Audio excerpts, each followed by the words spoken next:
Hello and good evening. Welcome to the April 9th meeting of the ZDRB, Town of Yountville, ZDRB. Welcome to everyone. We got a packed house in here. If any of you did not get an agenda and would like one, they are being printed right now, and there'll be more. We weren't expecting as many as there are here. So they'll be right back. With that, we call to order. Can I get a roll call, please? Member DePusky? Here. Member Henthorn? Here. Member Cook? Here. Vice Chair Zagorczyk? Here. Chair Miller? Here. All right. If you'd all stand and face the flag and pledge allegiance with me. I pledge allegiance to the flag of the United States of America and to the republic for which it stands, one nation, under God, indivisible, with liberty and justice for all.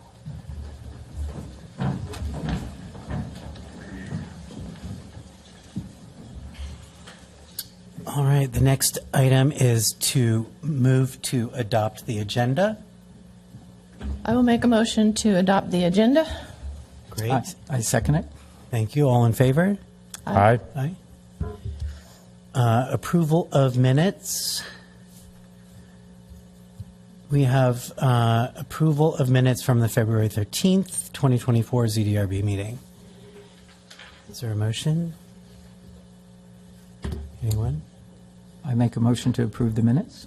Great. I'll second that. Excellent. All in favor? Aye. Aye. Okay. Public comment on matters that don't exist on the agenda.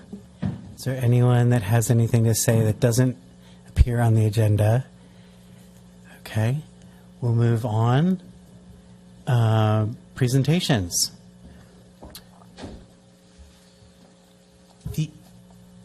Sorry. No presentations tonight. Oh, sorry. Okay. So public hearings. We have public hearing to adopt resolution 24009 approving design review for proposed new single-family residential development and landscaping plan for 6671 Jefferson Street, and find the project exempt from the California Environmental Quality Act. And with that, I must recuse from this one because I am a neighbor. So with that, I will take off. I'll take over. Thank you. You're on. I'm on. Just noting 6651 Jefferson Street. That's correct. Okay.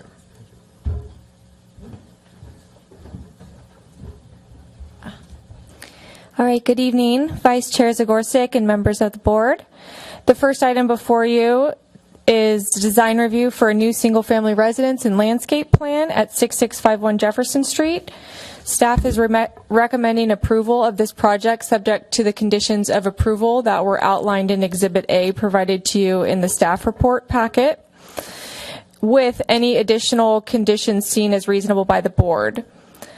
This project did have 2 letters of support from neighboring properties, which were also provided as attachments in the report. So the existing parcel is just over 5,600 square feet. The structures on the property are a small home and a detached garage, both pictured up on the screen. Both structures would be demolished as part of this project. As covered in the staff report, a historical resource evaluation was conducted, and it was determined that none of the structures on the site qualify as historic resources individually or as a contributor to a potentially eligible historic district. Staff required that an additional peer review of that report be conducted by a consultant selected by the town, and those peer reviews concurred with that determination. Here are just a few more photos of the existing site. You can get an idea of the lack of landscaping, and there's both the front and the rear of the garage, and then what you see from the public right-of-way. The proposed project is a 1,408 square foot single family home that's 1 story and would provide 3 bedrooms and 2 bathrooms, developed with the intent to meet all of the design standards for new residential development as regulated by multiple chapters within Title 17 and within Old Town Historic. The rendering on the top left-hand side provides a visual of the build showing it without the tree and some of the mature landscaping to show you the full design, with the one on the top right showing more mature landscaping. And the bottom photo allows you to see the design of the carport, which would be at the very rear of the parcel.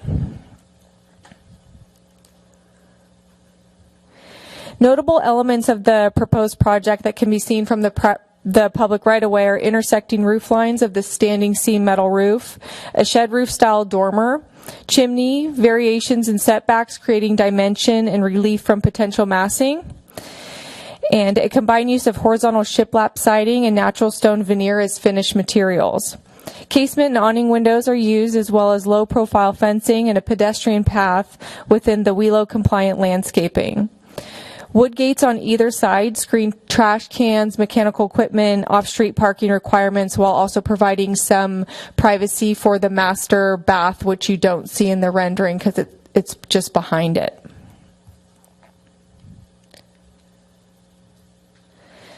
So both side elevations would have limited visibility, especially on the north elevation.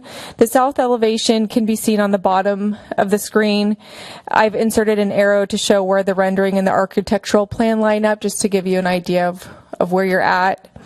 Keep in mind, as noted in the staff report, that roughly a quarter of both of these elevations are the attached ADU, and that is not part of this design review analysis or discussion.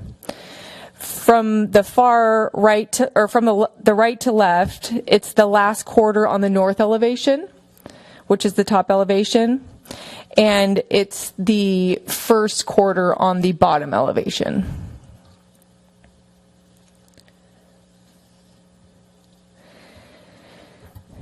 Most of the rear elevation is the attached ADU. However, on the screen you can see the covered porch sheltering pocket doors that would provide access from the primary residence to the rear yard.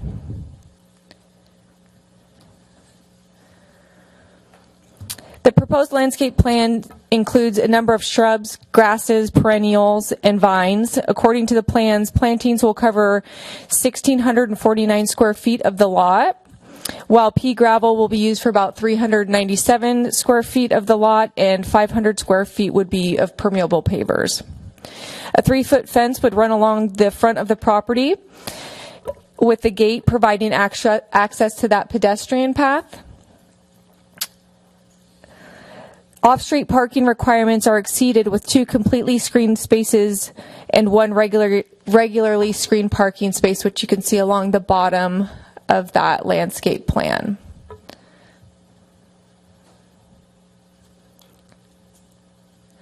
So a number of project-specific conditions of approval were added to this conditions of approval, including a submittal of a bolstered DPR Form 523, and that's related to the historical report. The carport setback was added just because there were slight inconsistencies within the plan sets, although we shuffled back and forth between multiple plan sets. So I just wanted that to be clear, and that those inconsistencies won't occur on the final set that comes through at the building permit stage should it be approved. A minimum gate width opening has also been added to ensure that it will be wide enough to utilize the rear parking as presented. Although this is in the code, staff wanted to ensure that a tree protection plan was also in place in the conditions of approval, and that it must be approved by the town arborist. Also, the landscape plan would include additional or multiple trees in order to fulfill conditions of approval related to a tree removal permit that occurred in 2023. And those will be required to be included on the landscape plan submitted at the time of building permit. So those additions would be included within that. And then we also included the lighting code compliance section reference, just because there were some sconces within the within the drawings. And then also a knock box would be required. It appeared that it was a mechanical gate on the southern side setback. And so if fire determines that a knock box is required, then that will be required as well. And that is all that I have for you on this. I'm happy to answer any questions. We also have Carol Miller here, who is one of the applicants, as well as Michael Guthrie, the architect on the project. Thank you. The board will now address questions to staff. After those questions are answered, then we'll bring up the applicant. So just a reminder, these questions are directed to staff. Any questions or clarifications? I have one for staff. In regards to the historic resource evaluation, what prompts a historical review, if you will, to take it to that second measure where staff, if you will, goes to a second peer review or a first peer review? That one, the original construction date was 1920, and so we really just wanted to take that extra step to ensure that it was a comprehensive analysis that exceeded staff's expertise in the historical realm, and also fulfilled all the requirements of CEQA, just to make sure we were starting with a clean slate on the project and didn't run into any issues later on. So is there like a guideline how you guys determine that? Compared No. to somebody else's? No, I mean, we have the general ones of the state with 50 years, but I think we take into account the intent of, just because this is a complete demolishing of the existing structures, there's probably like a number of factors that we take into consideration.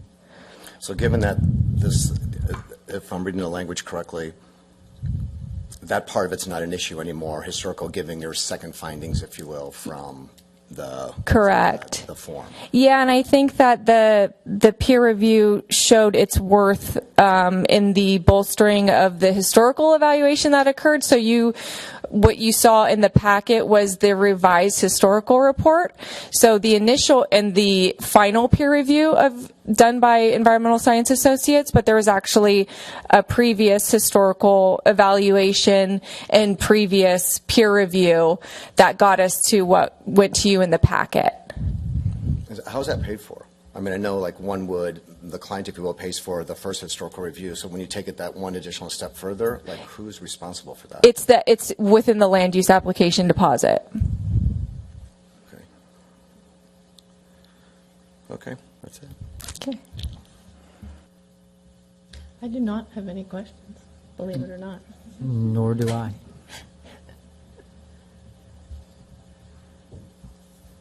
So I had a question about the floor area ratio calculation. So just as a reminder, the FAR does not include the ADU as per the... That's correct. And then as long as the ADU still meets the various setbacks, then it's really more of a setback question for the ADU size after beyond that, in terms of the size of the ADU not affecting the FAR. So is there a max size for FAR? Yeah, so it could be up to 1,200 square feet for a 2-bedroom, and I believe it's 850 square feet for a 1-bedroom. Got it. Okay. And then 500 feet for a JADU. Got it. Okay. No other questions? Thank you. All right. If there are no other questions for staff, if the applicant and/or architect want to come up, they're welcome to. Thank you for having us. Michael Guthrie. You might want to speak into the microphone if you can. Here we go. Okay. I'm Michael Guthrie, a local architect, 3720 Hagen Road, Napa Valley. And we have been up here since my first project 30 years ago, which was Trevina, now Charter Oak. We've done a number of winery projects and homes in the valley. Our wineries include O'Shaughnessy, Alpha Omega, BV Private Reserve, the recent project for Clodaval, a new tasting room for them. We've done a variety of restaurant projects throughout the area as well. So Ken and Carol hired us to help them go through the process of getting an approval on small residence. We worked very closely with Diane to come up with a design that we think meets with the local desire to achieve a kind of historic appearing new building in that district. And I think Diane gave a pretty good explanation of what we intend to build there. So, Carol, anything? Yeah, I would just add, first, thank you to the town, but especially Diane for the guidance and support and just the feedback in this process. We're so happy with what Michael has put together, and this town is, very special, as you all know. We're very excited about it, but the lot in particular is just a gem, and I think this home has exceeded our expectations, and we're looking forward to years of enjoyment, hopefully, as it's laid out. My husband would be here if he wasn't traveling for work, but my son and mother-in-law, because everybody in the family is excited about this project. So thank you. Thank you. Any questions that we can answer? I just wanted to say that it's a really lovely, lovely house. And I wanted to thank you for working within the guidelines of the FAR and the 50% two-story rule and putting the garage to the back and making it fit beautifully into the neighborhood. Appreciate it. Thank you. Thank you. Yeah, I think it's a beautiful design. I love the variation of the roof lines and the materials and colors you chose. I also think the ratio of the landscape materials to the hardscape is really nice and softens the project. So a vast improvement from what's there now. So. Yeah, a little bit. Yeah. Vice Chair Zagorski, we need to stick to questions of the applicant sorry. for comments. Okay. Oh, sorry. No question. Yes, this is Jeopardy. You must. This is a question. No question. A comment, but In no the form question. of a question. Yes, question mark at the end. I have no questions from the applicant, the architect. Thank you. Okay. Is there any, you can have a seat. Thank you very much. Any public comment about this particular agenda item from well-attended session? No public comment? Okay. Oh, yes? No, that's. Alan Tensher, 6740 Jefferson Street. It is a beautiful project. Two thoughts. Ever since the fires, we've been cautious about fireplaces. I'm curious if this is a natural gas fireplace, natural gas, greenhouse gases. So I'm wondering why someone would choose to put a fireplace there in this day and age, but that's just me. Second thought is that the ADU sounds like it could be almost as big as the house. So that's, to be determined later, but I think it's something to keep in mind. Thank you. Thank you. Any other public comment? If not, I will close the public comment. Would you like to give the applicants an opportunity to make a comment in response to the question? I suppose I could. They're not required. No comment. No comment. Okay. All right. We'll move on to board discussions. Anything you want to add from before? Conversation, questions, conjecture? Outside of a comment, that's about it. Yeah. The floor is yours. I agree. I think, Michael, I think the plan is so thorough. It is so well thought out, every square inch of it. With Diane's help, needless to say, I mean, it's like a nice marriage, if you will, between all of you. I think it's a really, really exciting project, so kudos to you. Yeah. I agree. Should we clarify for the public comment that we don't have any, this house, the ADU is under the limit for a one-bedroom? It shouldn't be discussed at this Yeah. meeting. Yeah, okay. And that's all. I have no problems with this project. It's beautifully designed and beautifully presented. Yeah. Agreed. Likewise, it's obviously very thoughtful and integrates well. And I think my colleagues on the board here said it very well. So does somebody want to make a motion to adopt or recommend? I'll make that motion How would you like to make that motion? to adopt.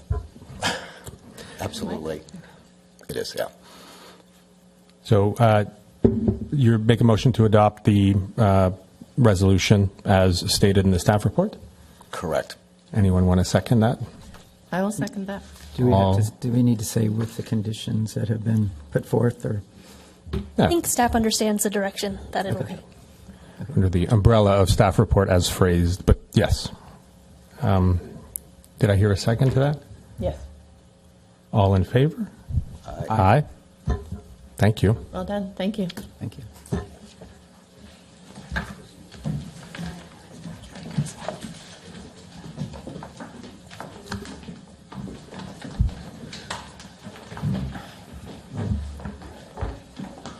Can you bring Stephen back? Yeah.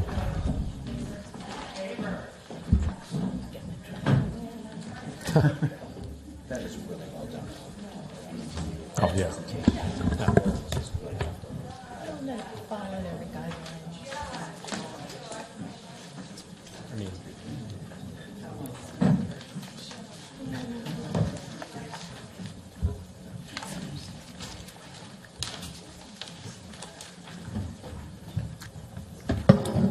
We kept it short for you.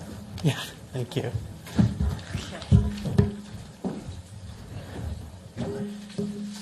Okay, I'm back. Moving on, we have the second order of business, which is item B in the public hearing. Consider major subdivision tentative map to subdivide a 1.33 acre parcel into 9 single-family residential lots, preliminary and final master development plan with 2 deviations, 1 concession, and 5 waivers under the state density bonus law. Design review with waivers, tree removal, and a fence extension request. I know that we have several conflicted members of our board, and that there is a process that we need to go through to figure out who stays, who goes.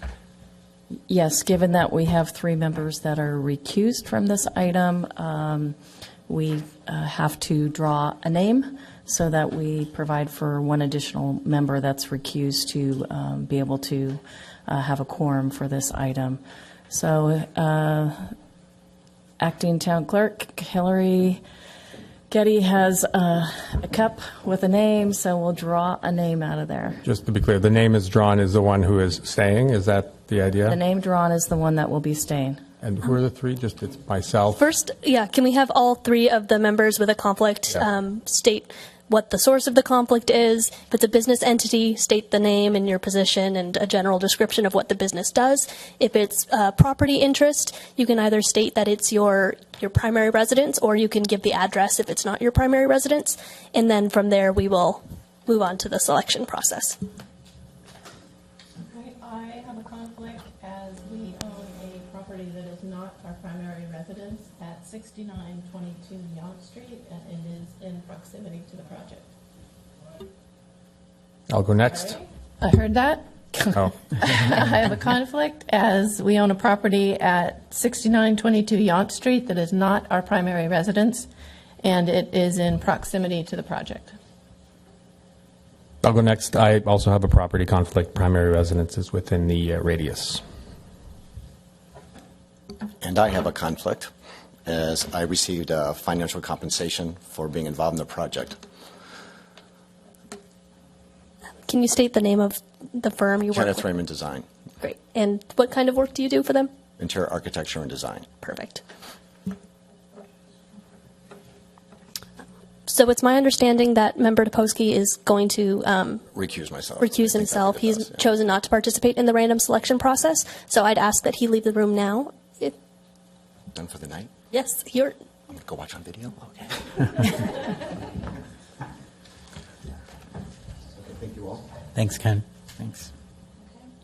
Go ahead and draw a name. Okay. And I have Member Zagorsek.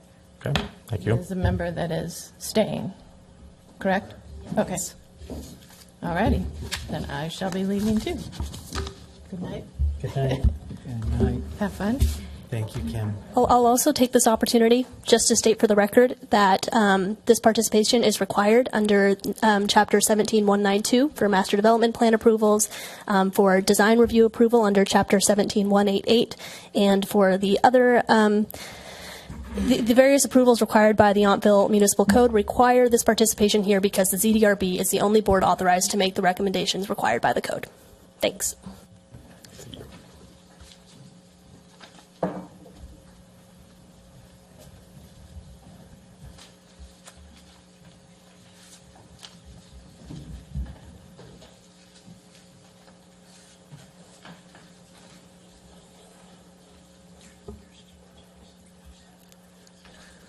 Nobody? Okay. All right. So do we have a staff presentation? Yes, I'm going to introduce Heather. Heather is our consultant for a Metropolitan Planning Group that we brought on board to help us process this application. So Heather will give the staff report. Okay, thank you. Okay. Good evening, board members. My name is Heather Gerwitz, and I'm a senior planner with M Group, and I worked with our team on the analysis of the project, and we'll go ahead and present the results to you tonight. So before I get started, I just want to touch on some of the regulatory context because it is important, and I know that it's complicated. So we're all aware that California has a housing crisis, and in response, the legislature between 2017 and 2019 took a number of actions to expand the Housing Accountability Act, and this significantly reduces a local jurisdiction's ability to deny or reduce the density of housing developments.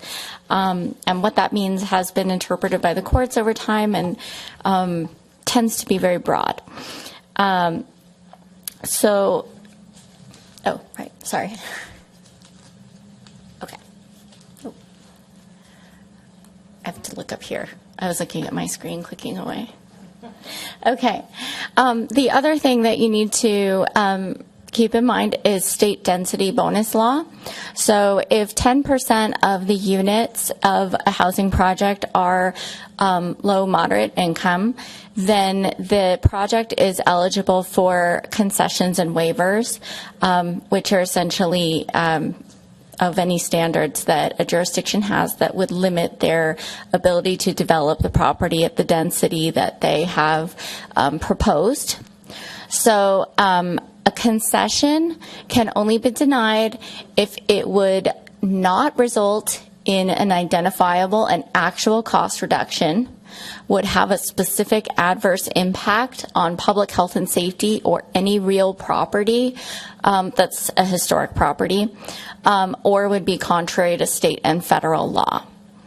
Now, waivers can only be denied if they would have the adverse impacts on public health, safety, or historic resources, or because the waiver is contrary to state or federal law. And so because 10% of the units on this project are going to be available, one will be a moderate income, one would be a low income unit. The project is eligible for one concession and the waiver of any standard that inhibits the density or would make the project infeasible. So the applicant has requested one concession and 5 waivers. The other important law that they are also under in this project is with accessory dwelling units and junior accessory dwelling units, and it sounds like you're well versed in that because we just discussed it at the previous project. But it's important to, did this turn off?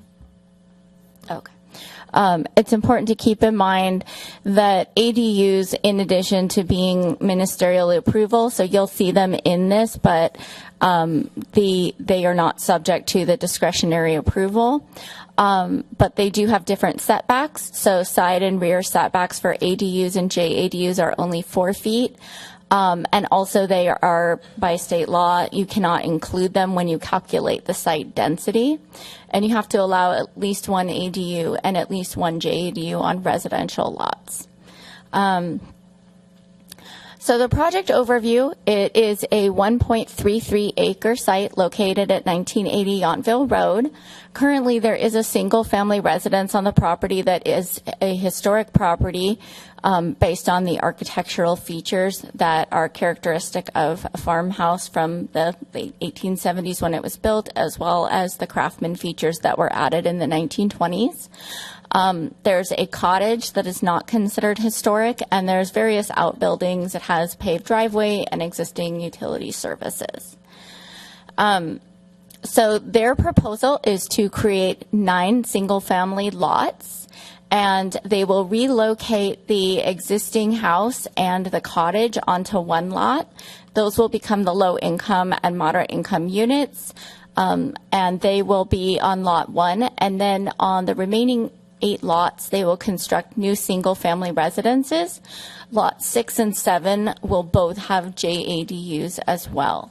The project includes a private access road as well as utilities, infrastructure, fencing, and landscaping. And I'll just go through some of these. So as noted in the title, what we're requesting is a recommendation to City Council for approval of a major subdivision tentative map, a preliminary and final master development plan that includes 2 deviations, a concession and 5 waivers under state density bonus law, design review with waivers, tree removal, and the fence extension request.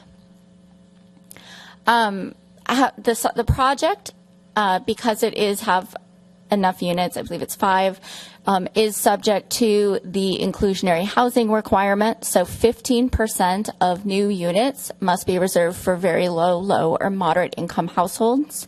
The project includes a total of 10 new units because it's 8 new dwelling units and 8 new 2 JADUs. So that's 10. 15% is 1.5, and the code says if it's a 0.5 or less, that you round down to 1. So it's required to have 1, and it has 2 units. There is also language in the code that says that the size and design of the inclusionary units should be consistent with the non-inclusionary units, and the applicant has requested to use their 1 concession for that standard because there are differences between how the historic home will look because it's a historic home and they have to preserve those features. They also will not be adding a garage like the other units have. There is some size difference as well. So continuing on, the density of the site, it is allowed to have up to 7 units per acre. There are, again, the JADU and the ADU and the 2 JADUs do not count under state law. So it's just the single family residences, and there's 9 single family residences on 1.33 acres. So it's 6.8 units per acre. So it does comply. And then they have requested a waiver of the floor area ratio because they do exceed that, as well as the height of the units. The code says that no more than 50% of units within a block, no more than 50% of parcels in a block can have a second story unit. And all of these parcels would have a second story unit. So they have requested a waiver. And so the other waivers that they have requested are for parking. So the code says you need to have 2 spaces, 1 covered and 1 uncovered.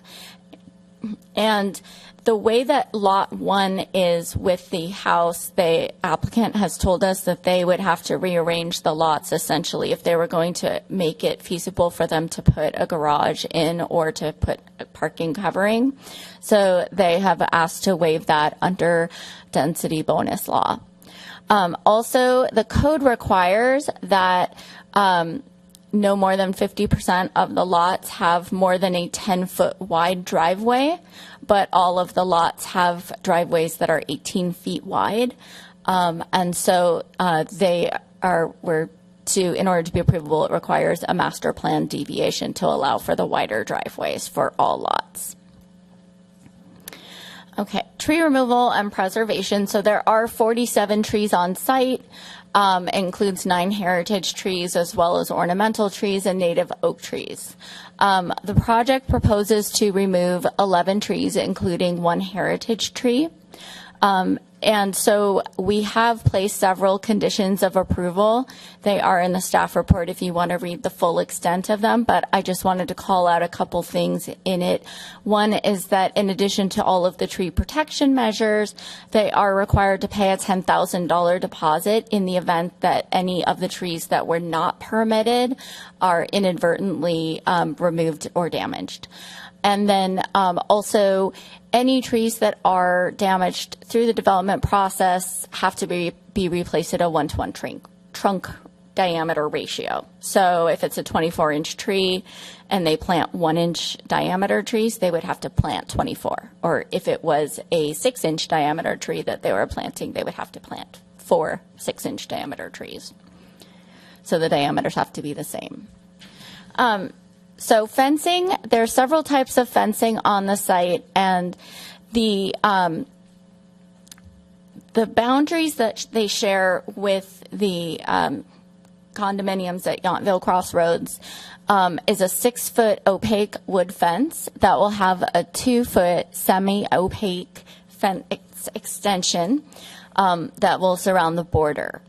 On the other property boundary on the eastern side that runs that length, there's already an existing retaining wall that will be extended 72 feet to the property corner, and that's 5 feet tall. And then there will be a 3-foot wood frame fencing with wire fencing in there. And then there's also additional fencing inside, and the fencing along Yountville Cross Road on the eastern side from where what's called Olive Lane on the plans, it's the proposed private road, would be the 3-foot wood frame fencing. And then there was a condition added. It wasn't 100% clear on the plans whether all of the equipment would be adequately screened, so we just added a condition to make sure.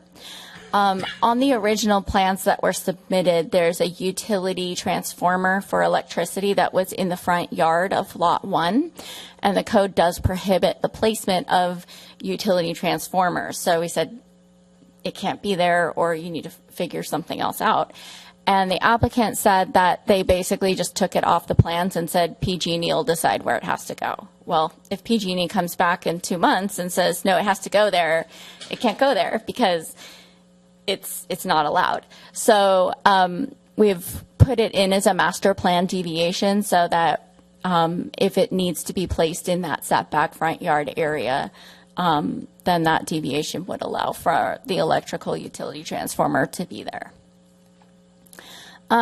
Okay, so moving on to the residential design standards, it's important to note in the code 1740020 that it basically gives this board the opportunity and to recommend and the council to approve the waiver of any design standards that are in this section, but it only applies to this section. So for compliance, this slide gives the general layout, but you'll see as I move in, I'm going to come back to that slide. There's a few things that there's one condition that we put on, even though it wasn't proposed. The code's very clear that you can't have T111 or plywood, so we just added a condition for that to ensure that it's not used. And then waivers were really around design features where the width of the house has to be 5 feet greater than the garage, and it has to be set back the garage has to be set back 10 feet farther from the house. And I'm going to go back here, and the applicant's impression or their interpretation of the code is that the porches, which you see in gray on here, and the front, I like how I'm pointing. If I had a laser pointer, it's not a laser pointer, is it? Oh, okay, never mind. But the front, they basically are saying those are considered the setbacks because they're part of the house, but they're actually projecting features. And I spent a lot of time working on objective design standards, and I would say no, not as it's written. A step back or a break in the building frontage. See how the conditioned space is a straight wall along those along particularly lots 2 and 3. Lots 4 and 5, you can see where there's a break, but lots 2 and 3, there's just no break, and it's not set back. So we just said it to be approvable, this requires a waiver through design review. And then the code says that multi-car garages are supposed to be in the back of the lot. They are not in the back of the lot. The applicant's interpretation was based on it being from the front property line of the existing parcel. But even though it's a private road, these are all new parcels. So it would need to be set back from there. So we just added a waiver for that as well. And then I think I already touched on all these. So, yeah, ball breaks. Okay, so that's those ones. And street standards. So this is a density bonus waiver that was requested for these two. And there isn't sufficient space to keep the number of parcels and lots and still do the 2-lane road with a median and sidewalks and landscaping. So they have requested a waiver of that standard. The road would be on the same plane as the driveways, as the fronts of the buildings. It's just one flat, except where they have decks, but it's basically the ground is level. And then the other waiver would be a relief from installing a sidewalk on the project frontage between Yountville Crossroad, along Yountville Crossroad from the eastern boundary of the site. I'll show you. So from where it says Olive Lane, and then if you go to the right to that eastern boundary. So the frontage along Yountville Crossroad. And they asked for a density bonus waiver from that. And the justification is that if they were going to do a sidewalk, they would have to do grading and they would have to do a new retaining wall. And the way that would work would affect how far back that would end up encroaching into how they could do that first property, and it would not allow them to do the lot to the size and dimensions that they had planned and would reduce the density. And again, the town does have limited ability to deny those waivers unless there's the substantial evidence is provided that it would be a public health or safety, have an adverse impact on public health or safety or a historic thing. So, okay, so speaking of historic, the relocation of the house, we did receive the historic relocation plan, which included all of the forms required for the analysis determining that it was a historic resource. And the top shows the aerial photo of where the existing structures are now. Those would be moved onto Lot 1 and, again, turned into the low-income units. And in order to ensure that the historic value is not lost, we placed a condition with several caveats in it. And, again, the full extent of that condition is within the staff report and the resolutions attachment exhibit. And it includes, in addition to following all the steps and engaging with the town and making sure that they are doing check-ins, it does require a bond so that if there is inadvertent demolition and for some reason is not fixed, that gives the town the ability to, to make sure that it is completed to the specs that are given and to meet the Secretary of State historic standards. And then also a $15,000 deposit, which would cover if something happens, the town being able to hire the historic architect, or architectural historian, so that they can oversee and make sure that everything is done to standard. And there's additional, for the general plan, there's several conditions that were placed on the project. They include, while the design of the project includes best management practices and using a roller to limit vibration, we've ensured that through through conditions of approval. Additionally, so we have migratory birds and we have bats that fly, and they are pretty much everywhere and could be anywhere. And even if they're not on a site, they could fly there because they're birds and that's what they do. So there are conditions that require that they inspect to make sure that there aren't nesting birds, to make sure there's no roosting bats prior to any demolition of buildings and removal of any trees. So those are in there as well. And then the other conditions that were placed were to ensure that all the necessary best management practices are put into place to protect air quality and limit impacts to sensitive receptors. And there is additionally, instead of the applicant doing the frontage improvements, there is to the bike and pedestrian access on Yountville Crossroad, they are going to pay the in lieu fee to the city for that, and they would be required to pay that prior to issuance of the building permit. And this project was analyzed under CEQA, and it was determined to be exempt under Section 15332 infill exemptions, and that is because it is on a parcel that is less than 5 acres. It is substantially surrounded by urban uses, and residential is an urban use. And then the project is consistent with the general plan and the Title 16 subdivision and Title 17 zoning of the Yountville Municipal Code. And I understand there was a question about waivers. Now, there is case law that exists from the courts. They have analyzed it and said if you're using a legal waiver, if you're using anything that's allowable to waive a standard, then you're still in compliance. So even though you might look and say, well, they're using waivers, they're still in compliance as far as the state is concerned. And the site has no value of sensitive habitat or support rare or endangered species. And approval of the project would not result in any significant effects relating to traffic, noise, air quality, or water quality. And it will not have an adverse impact on historic resources, and there's no applicable exceptions to the exception. And so we recommend approval of a resolution recommending approval of adoption to the City Council.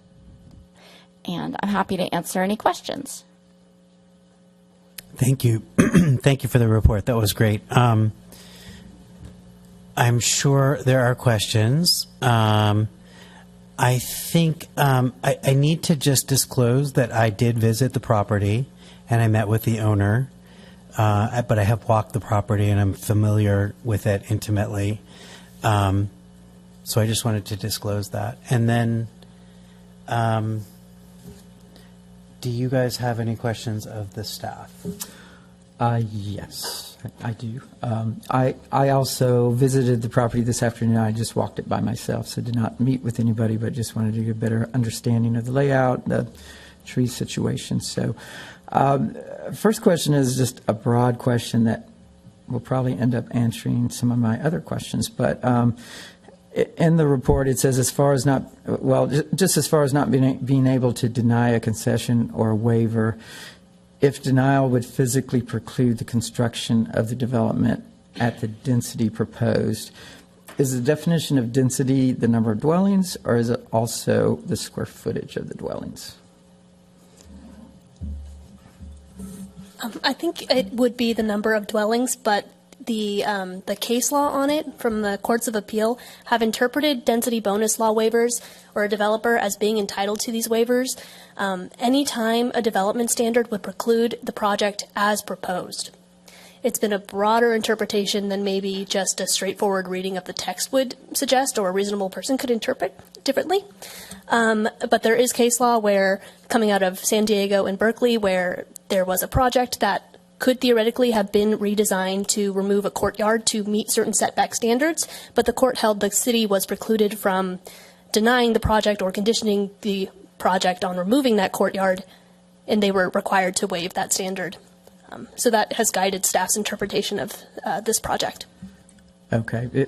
And it also somewhere in the report, it did say that with regards to the two-story, or actually the FAR waiver, that staff had determined that the project would not be able to move forward without without that waiver. So I was just wondering how they came to that determination. For instance, why couldn't lot number 4 and 5 be a single level dwelling with 2 bedrooms and a smaller square footage? So that would be one example of a question. Do you want to take this, or do you want? I can. Okay.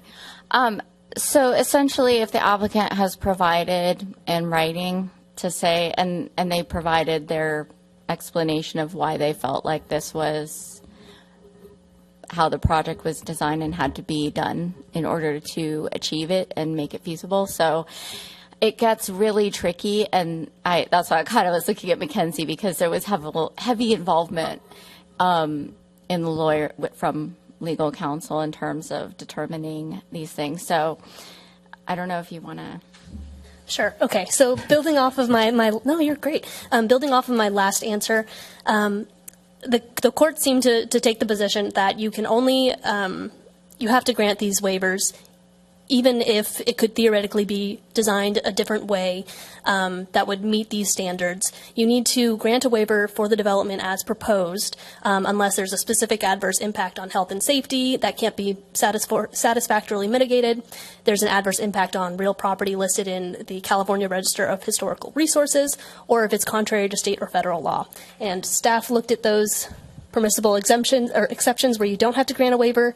They don't think that the town can make those findings, and the case law suggests that those waivers must be granted for the project as proposed. Okay, so if I just want to reiterate, your position is that the definition of density proposed also includes square footage proposed and not just number of dwellings proposed. The courts of appeal have interpreted it to mean, even though density would mean the number proposed, they've taken a broader interpretation to mean any development as proposed or as presented, beyond simple, straightforward density. Okay.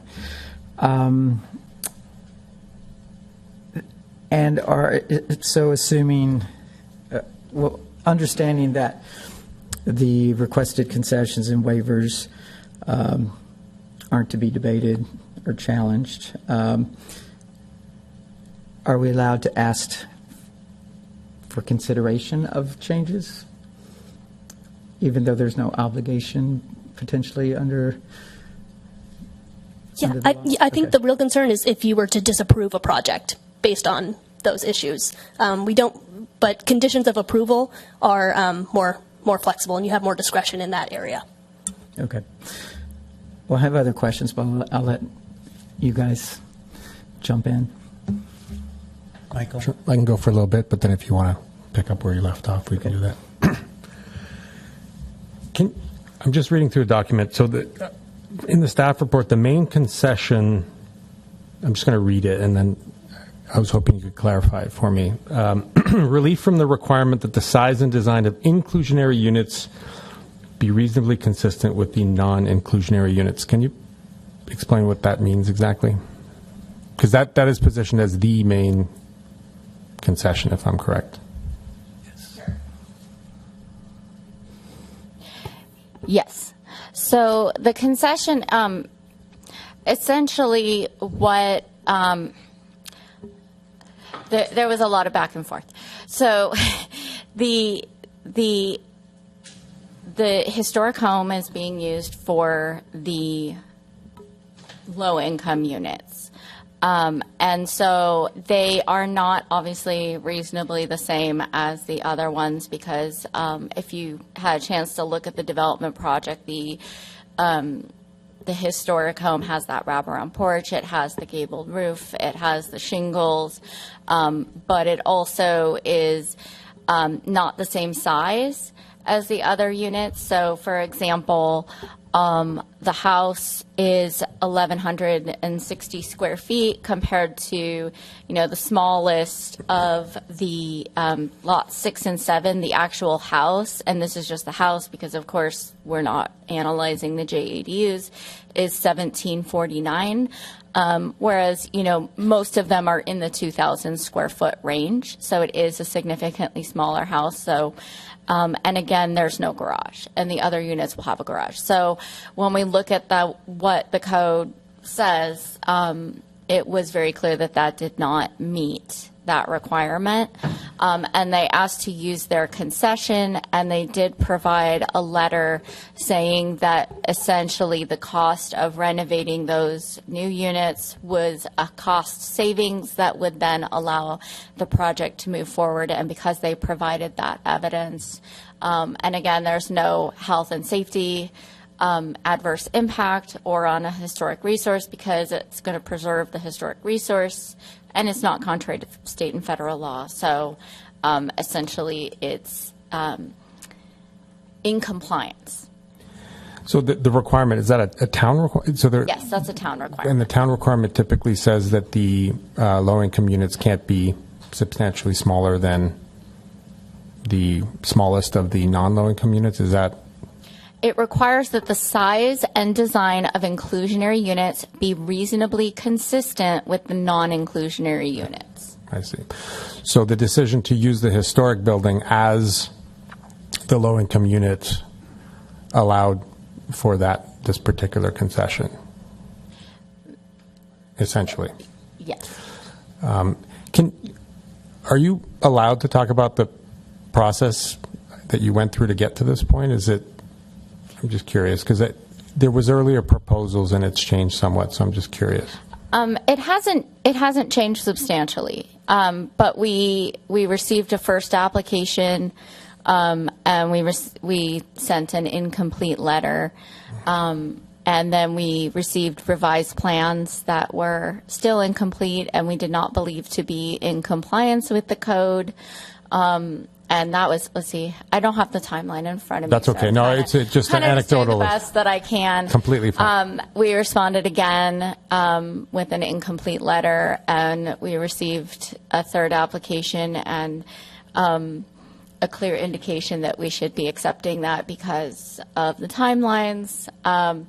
So I think it was the third one where we sent the letter saying that we'll call it a complete application, but we still do not have enough information to be able to determine whether this complies. And we did have a lot of back and forth about why the low income and median income units had to be in the historic and why they couldn't be in a different unit. But the applicant was not favorable to changing that plan. So you can definitely pose that question to them when they come up. Of course.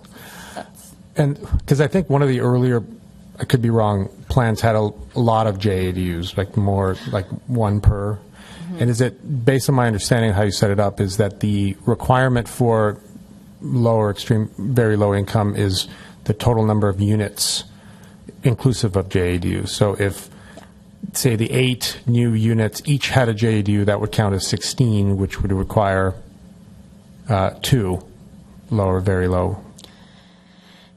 Yeah, and so, and JADs are tricky. I mean, they can't be included in this conversation.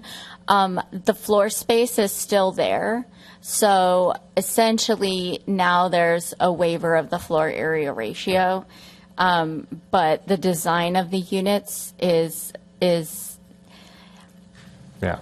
I guess, did the original plans all include JADUs Yes. to meet the FAR requirements?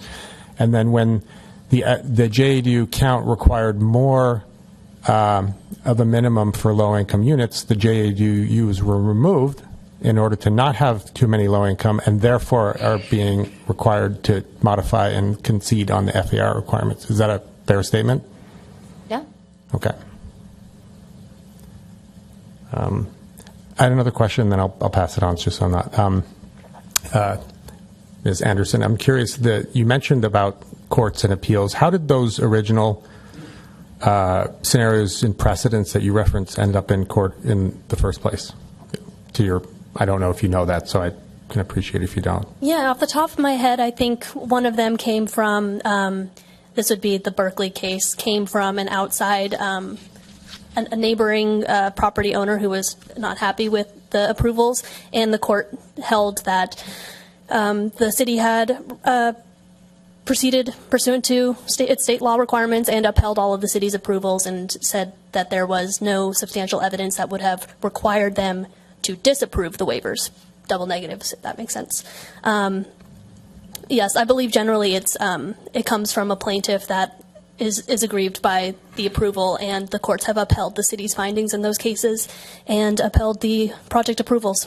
Okay, thank you. I have more questions, but I'll pause just to make sure we're balanced here. My questions pertained also to density and understanding density as it pertains to this project and the waivers. I'm curious about if you can speak to how massing plays into density, what the relationship of massing to density is. Well, and massing is more of a design aspect, and so the residential design standard, residential design standards, which provide the objective standards for which this was analyzed, were reviewed. And when you go through and look at the ones that are really related to massing, such as the roof form, the smaller second story that they've crafted, the way that they are designed, they meet they meet all the standards that are associated with massing. And that's really, I wouldn't consider massing having to do with density, but I would say it meets all of those standards. Okay. And the modulation of the facades and the massing as it pertains to that. Can you speak to that? Yeah. So the way that I interpreted the code when I read it and the report that was reviewed and passed on up the chain, it's pretty clear the way that it's written that it requires that step back. And the applicant says, well, it has the porch, and the porch is part of the house, and therefore it's got a step back. And I would say, no, that's a projecting feature. It's not conditioned space. The house is the conditioned space. And that's why I recommended waiving that design standard. I think that, again, getting into objective design standards, I think that they are correct that the porch achieves the same purpose. It does modulate the design. It does add articulation to the front of the house, but I would not say that it strictly meets the letter of the law of the code. And I think, I mean, there's a whole field of objective design standards going on. ABAG just came out with a new guide that we actually were part of commenting and providing professional feedback on. And so I would say that the porch is not a step back. It does not meet that, but it is an articulating feature that does provide the same break in massing. Do you have some other questions? I do. I just comment on that. I mean, I feel that visually the porch does meet the objective, and perhaps it's not to the letter of the law, but I think the more important thing there is just the visual setback that is being achieved. But I had a question regarding the the height restriction waiver, currently on that block, have they already reached the 50% threshold for second-story dwellings? The answer is yes. I actually, just to make sure, I did a full analysis of how the code defines the block and each of the facades, did the full count, and yes, it's exactly 50%. Okay. So that waiver is not going to impact any future projects that might want to go to a second story. That threshold has already been reached. Yes. Okay. And if I have questions regarding which trees are proposed to be removed, should I wait until the applicant presentation for that, or I'm is there realizing going to be presentation regarding the trees? there is an applicant presentation. Are you guys gonna? They're gonna take care of the trees. Okay. Okay. Okay. I think that is it for me for now. So just to dig on a few more things, so with the 50% second story guideline, is it fair to say that the sort of the inclusion of the low or very low income unit makes the project qualify for the various state concessions, and therefore any previous sort of adherence to some of these town-based rules and regulations is waived? Is that basically the case? So I guess the question, I mean, this is in staff's opinion, so if this were granted as a result, what does that do to the guideline? Does it essentially eradicate it? Are there two sets of rules? You either have a lot big enough to put low or very low income, or you have to follow the other set of rules. Is that where we're headed? I know it's a philosophical question, but I'm just trying to determine where the precedent is taking us. Well, again, I think the precedent is because this project provides for those affordable units. So if another project doesn't provide for those affordable units, they'll have to abide by the code because they won't be allowed those deviations or those waivers and concessions. They still might be allowed some deviations from the design standards because the code allows for those waivers. But again, this project provides for those affordable units, so that is what the state allows.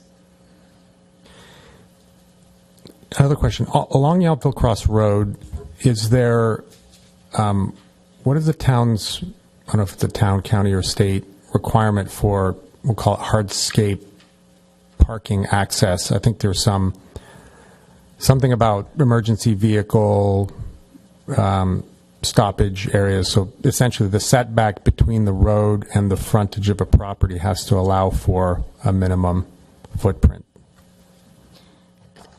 So the fire marshal for Napa County did review the project and provided their conditions as well on what is required. Now, keep in mind, right now it's all one parcel, but it will be divided. The applicant provided a turnaround drawing that showed emergency vehicle access, and that was acceptable to the fire marshal, and that's under his authority. On Yountville Crossroads specifically, though, outside of the property, there's my understanding is that there needs to be a minimum amount of space between the edge of the road and the start of the property to allow for clearance for emergency vehicle passage. Was that considered when determining the frontage? I don't know if the fire marshal indicated that. Again, we have their conditions of approval, so if there was a specific condition regarding that, then I assume they would have provided for it. So you're not aware of? I'm not aware of that requirement. Okay. We should double check that. In either case, the sidewalk that's continued is a continuation of the existing sidewalk, so it's not making it any narrower, and it's an existing roadway. So I'm not sure how project would change that. Okay. But aren't they requesting a waiver for the sidewalk? Only part of the sidewalk. So it's only the section of sidewalk that's on the eastern, from between the proposed access road and the eastern property line. So let's see if I have.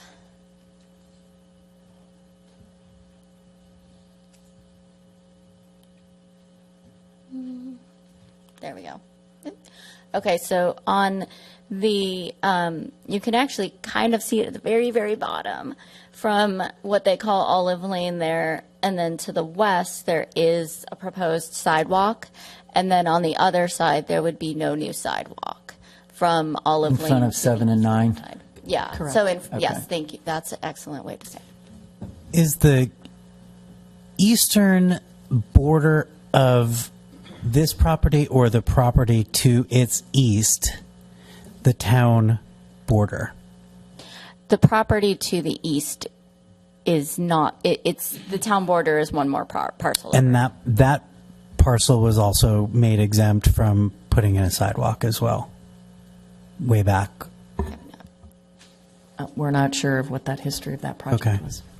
But there is no existing sidewalk. Correct. Beyond Correct. 7 and 9 right now, correct? Yeah.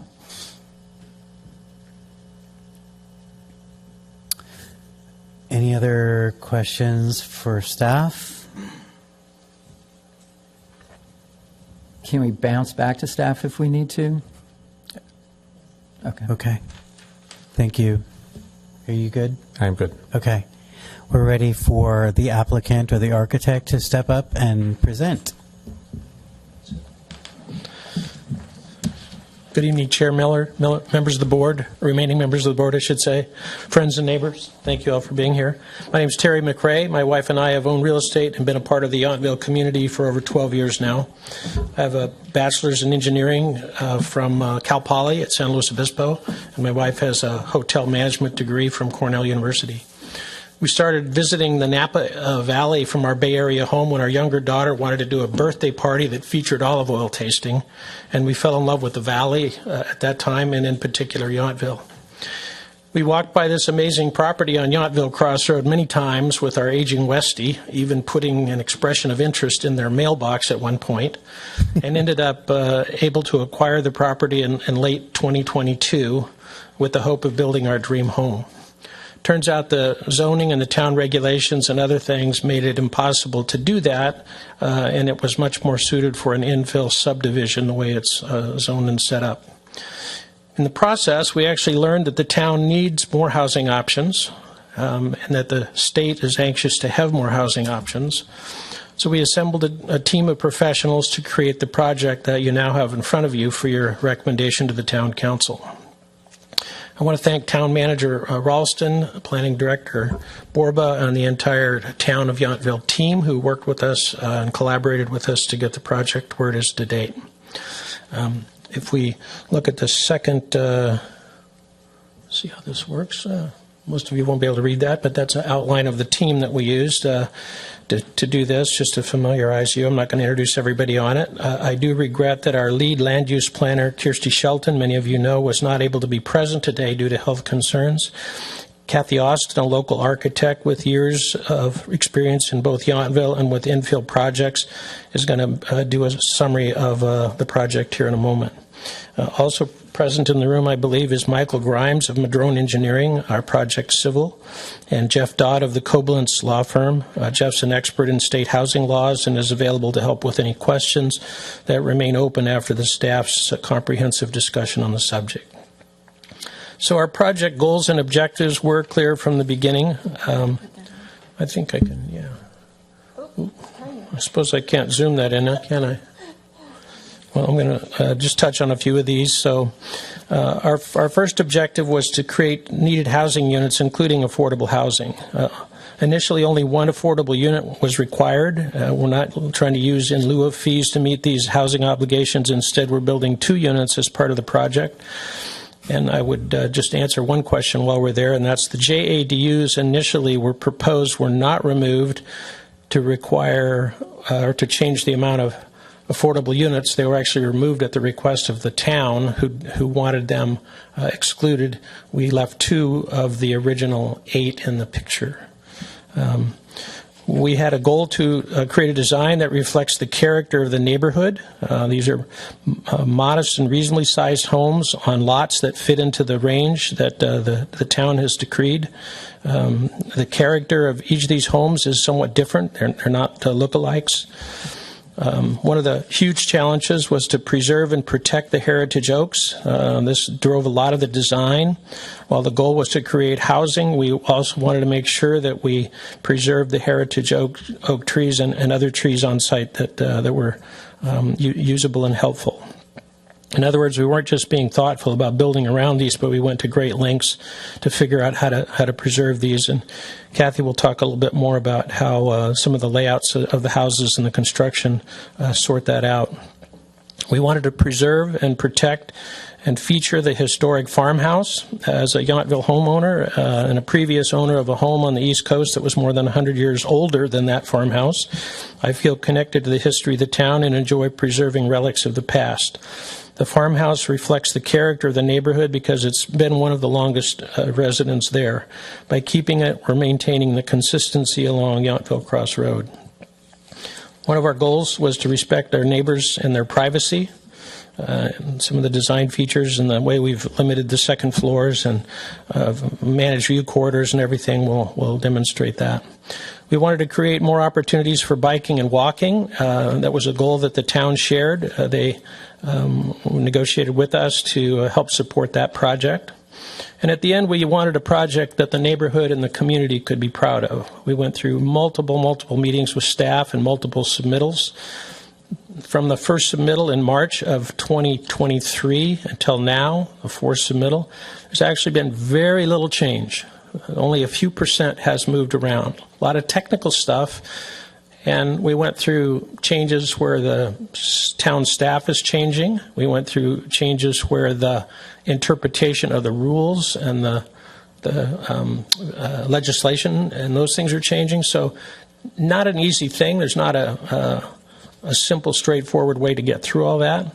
We did bring a lot of experts to the dance that know what they're doing and feel strongly that we had a good team together. We also met with the close neighbors and any of those that reached out to us, those that were most affected by the project, and communicated concerns and attempted to address those to the greatest extent possible. So with that, I'd like Kathy to talk about the execution of the design, and then we'll come back and field any questions at the end if we need to. Thank you. Go ahead. How does this work? Okay. Hello, board. Thank you for having me. It's really a pleasure to be here. I was here about 20 years ago working on the Stag's View subdivision, and I'm sure everybody is new since then. But I started my practice in 1995 in Sebastopol as a sole practitioner specializing in small lot subdivisions, and I've designed subdivisions throughout the North Bay, and it's a real pleasure to be back here. And I will say it's a challenging site. When I first saw it, I was mostly taken with the beauty of the site and the oak trees, and on many of my subdivisions I preserve as many trees as possible. So that was my goal from the beginning. You've already seen the location of the slides. I think I'm going to go through some of these slides a little bit more quickly because your staff did such a comprehensive presentation, but you all can see where the site is. They're all kind of small. Sorry. So these are the oak trees on site. The upper right-hand oak tree is where we have a lot 4, and that is the garage and asphalt that's there. And when you see the demolition plan, you'll see that I've tried my best to keep our house in the existing location of the impervious pavement that's there right now. So this is a demolition plan, and the red circles are the trees we're preserving. Where you see little X's is where they're being removed. The ones that are being removed are primarily non-native species like camphor, Chinese pistache. There is one heritage oak that, does this have a pointer? I don't think it does. On the upper right, where I have lot 5, into the site above the one circle is a tree. You've got your little hand. Go to the left. There, yes. Okay. That's the one heritage tree that we're being removed. There's two trees together. Our arborist, John Meserve, was the first person on the site before any of us to document the trees and look at their health. And he said that these are what he calls twins, and that it would be better to have one removed, the other one would survive better, and so we removed the one that's leaning. The only other oaks that are being removed are at the entry. In order to widen the driveway for fire truck access, two oaks that are not heritage, one live and one valley, had to be removed. All along, our proposal was to save all the trees along the frontage road as much as possible. Could you enlarge this one just a little bit, if you would? So this superimposes the footprints of the trees over the impervious pavement is the hatching. So on Lot 2 is where currently the farmhouse is located, and there's a garage and where Lot 4 is, and all of that paving we always intended to have our access to our site where the paving was already. So to minimize disturbance along the frontage, but also to try and mitigate any damage to the oak trees. We're using pure and grade beam foundations which bridge the root zones. We're doing hand trenching. The arborist will be on site when any work is being done under the trees. And we're using elevated decks. There's no surface patios or irrigation underneath the drip lines of the trees. This is Kirsty told me to say that this is a Van Gogh-esque drawing. This is from our civil engineers here. But what that does is it shows how we are dealing with all stormwater on site. So when something's one color, all that drains to one storm drain mitigation measure on that site. And we have absolutely minimized grading on this site to retain the root zones and to minimize damage to the site. Only the driveways, in order to support the weight of a fire truck access and garbage truck, those sections have to be graded. But otherwise, we've really maintained a lot of the existing ground. And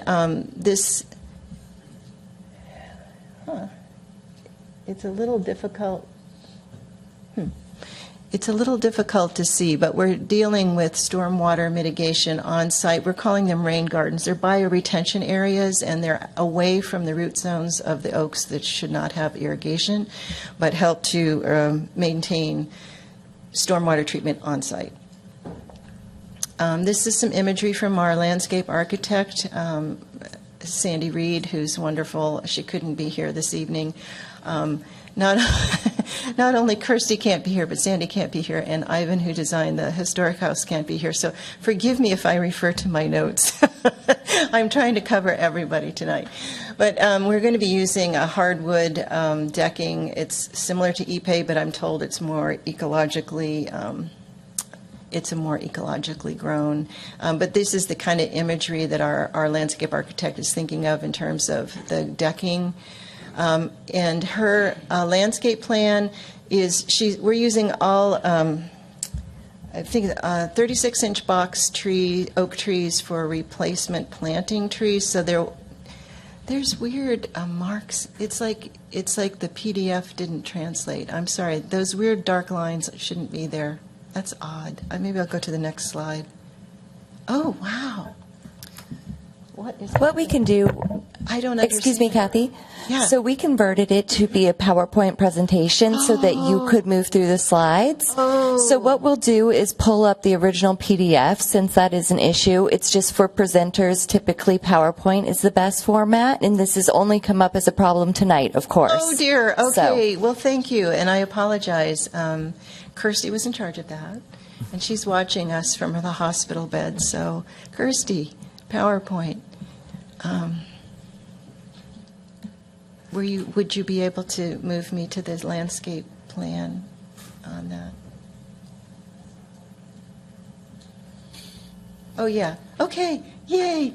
There. Okay. That's what it should look like. Thank you. you. Now, does this still work, or do you have to? We'll have to manually go through Okay, it. I'll just say next then. Okay. So the lighter green, the black and white trees are the existing trees. The lighter green trees are the new oak trees that are being planted sort of somewhat randomly on site to look more natural, and they're going to be large box specimens. And then they're going to be olive trees as the street trees. Next.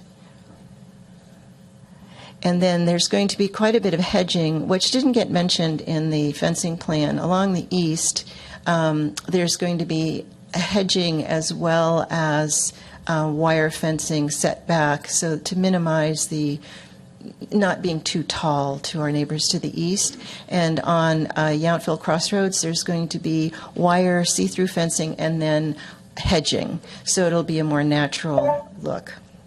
Next. This is more imagery of, you'll see that we've tried to treat our driveways in such a way that only half of them are paved to try to meet the spirit of the design guidelines in the city. And you'll see that when we move to the imagery of the units themselves. But we'll be having pavers and a lot of permeable paving on site. Next. These are the colors of the pavers. Next. This is, again, the fencing plan. I wanted to bring your attention to the drawing on the middle of the left is a screen, and that will be used where we have second floor decks on Lot 5 and Lot 8 and 9 to provide privacy to our neighbors. And as well as, and I have another slide I'll show you about more privacy, but I just wanted to point out that one screen. Next. This is the site plan you saw from staff, and you can see the sidewalk on the lower portion that's coming from the west towards the east and into the site. What didn't really get mentioned is you can see all the oak trees from our private drive to the east. Those would all have to come out if you put a sidewalk in, and that would break my heart. I'm sorry. It really, they're beautiful and they need to stay. Now, I understand they're getting pruned terribly for the power lines, but I think they are a real amenity and they should stay. And so a large reason that we did not want to extend a sidewalk that way was to preserve the trees. We also added another, per the fire marshal's requirement, we added a fire hydrant at the very top of our street. So we have, and we've been working with the fire marshal, and I'm unaware, Mr. Zagorsek, your comment about on-street pullover, that has not come up, so I just wanted to mention that. Okay, next. Okay, this is a view on the crossroad. From the foreground is the relocated cottage, and then the farmhouse, and you see all the trees along the frontage. And the entry to the site is where the entry to the site is now. It's just slightly wider for fire truck access. And the entire intent was to minimize the impact to the town of the development by keeping as much of the crossroads the same as possible. Next. So this is the relocated farmhouse in the foreground. There's no fencing, there's just hedging around it. Its parking is towards the rear. You can see the smaller one-story cottage beside it to the rear.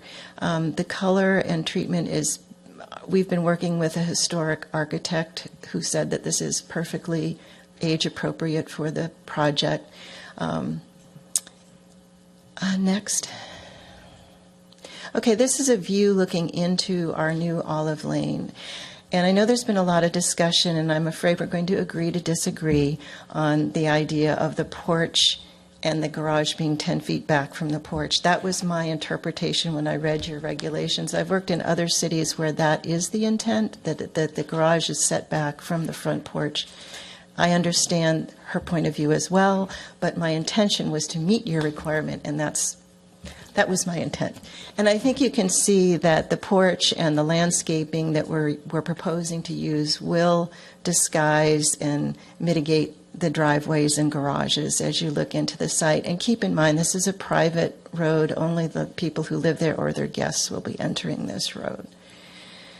Next. Okay, so can you shrink that a little bit? Is it possible to? Yeah, okay. So here you can see what we're trying to, our landscape architect is looking at a paver and ground cover treatment on the driveway to try and meet the spirit of what you're saying, de-emphasize the driveways. Modern buyers want two-car garages, and so we have two individual garage doors. They're 9 feet wide and 8 feet tall. And you have to have a two-car driveway to get in and out of them. But we've tried our best to use landscaping to screen them and the porch.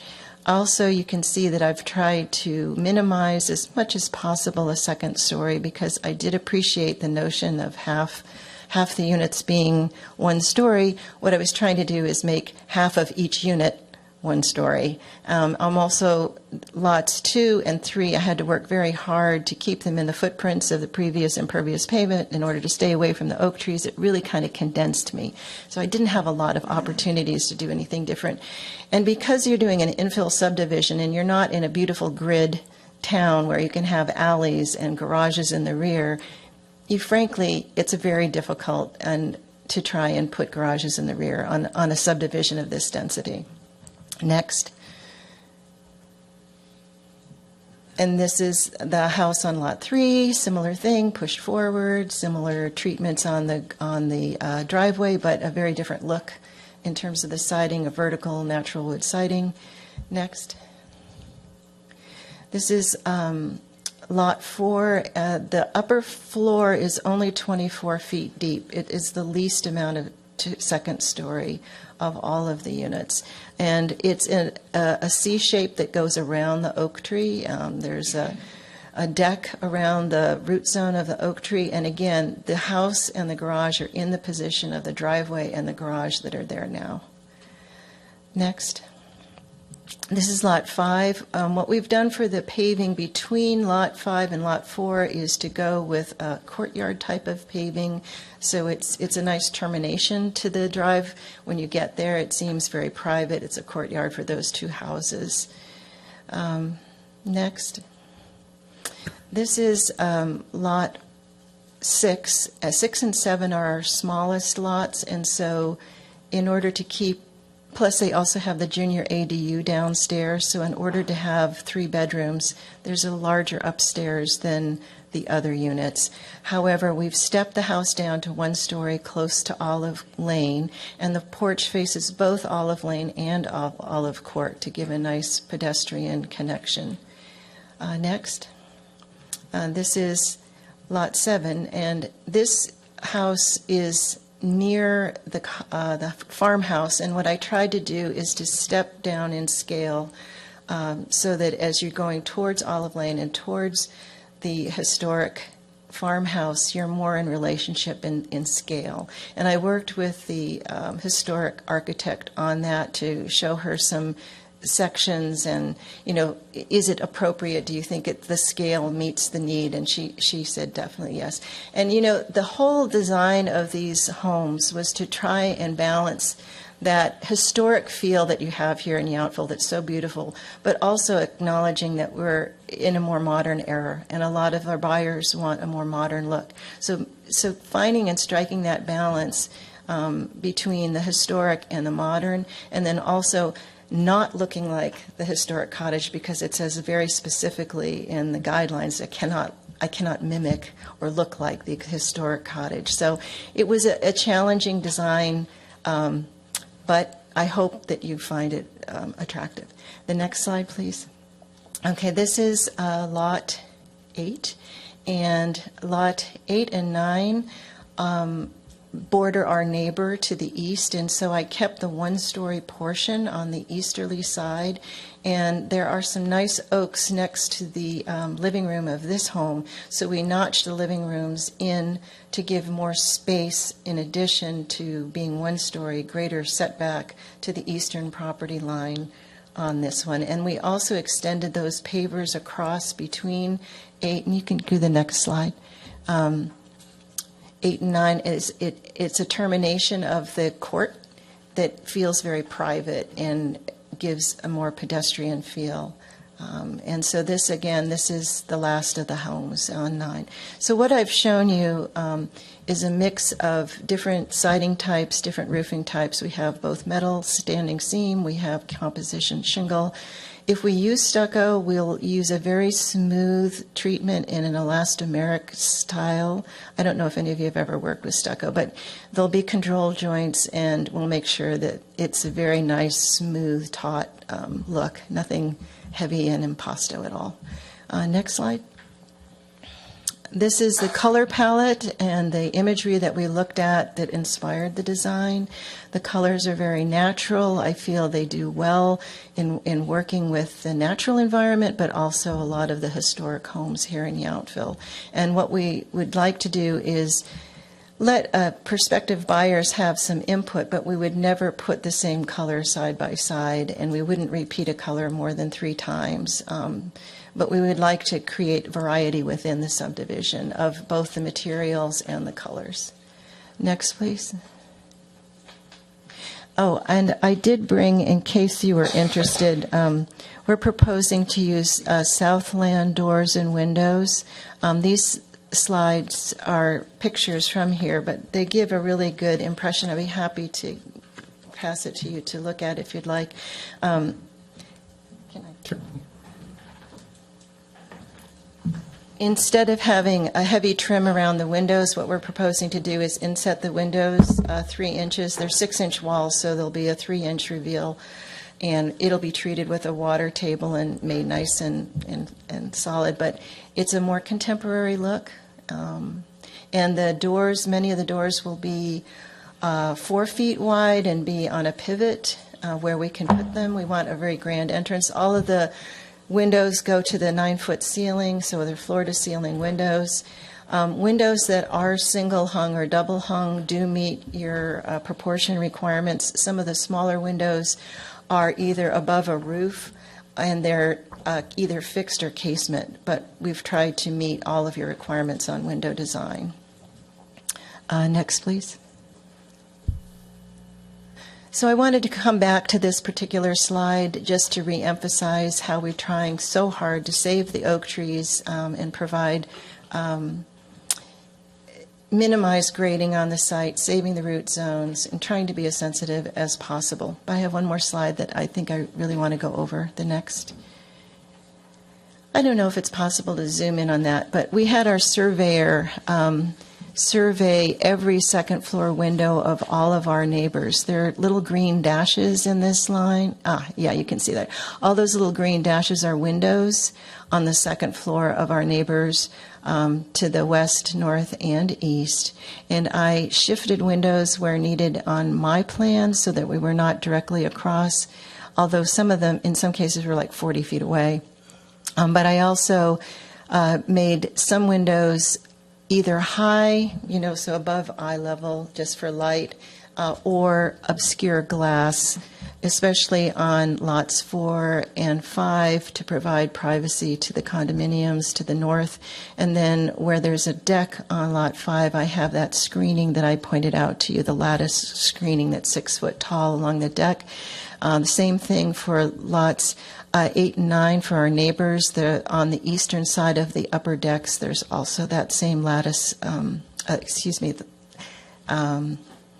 screening, and to provide additional privacy. But so we went to great lengths. I mean, I looked at every single window. And I made adjustments to my plans to make sure that we provided that privacy. I thought that was actually, out of all of the requirements that the city has, I thought that was one of the better ones. It was a lot for me as a designer to deal with in an infill subdivision like this, but I do think that's very important to provide that privacy. And I think that might be it. I think there might be one slide that's a summary. Oh, no, excuse me, the fencing. This was just, again, you've already discussed it, but basically Terry met with the president of the HOA, and they agreed it would be good to have the 6 foot with 2 foot lattice on the fencing between our development and their condominiums, and so that's why we're proposing that. And you see the open wire fencing that'll be at the top of the retaining walls to the east, and then also the open wire fencing along Crossroads with hedging. And next, please. Oh, lighting, very important, because I'm a big dark sky compliant person. All of our lighting bollards are very low. Oh, go back to the lighting slide that was just there. Yeah, okay. So all of the path lights and the driveway lights are low bollards. As far as any porch, we have down can lights, not any kind of shining out type of lighting. Where we might have a man door at a garage, we'll have a dark sky compliant light fixture. So the idea is to provide safety, but not overly light the site. Okay, next. Okay, I think Terry was going to come back up and talk about our summary one more time if you had any questions. I was not personally the person that reached out to a lot of the neighbors. That was Kirsty, who can't be with us. Terry spoke to some neighbors. If you have questions regarding that, I don't know if you wanted to say anything further. That concludes my presentation, but I'm happy to answer any of your questions. So thank you. Just fill in on the neighborhood outreach a little bit again. As I mentioned, we met with those that indicated an interest. We reached out a number of times and made ourselves available. Not too many people interested, but the condo association met 2 times with them, and the requests that they made we were able to honor.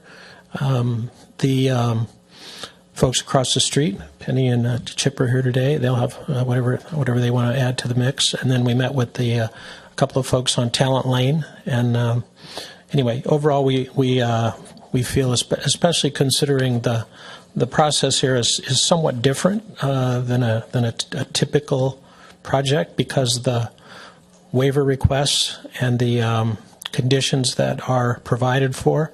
I would just finish with, we met all the requirements. A couple of the areas where there is some debate about it can be cleared with additional waivers if necessary, but our goal was to try to get to where the town wanted to be on all of these factors all the way through.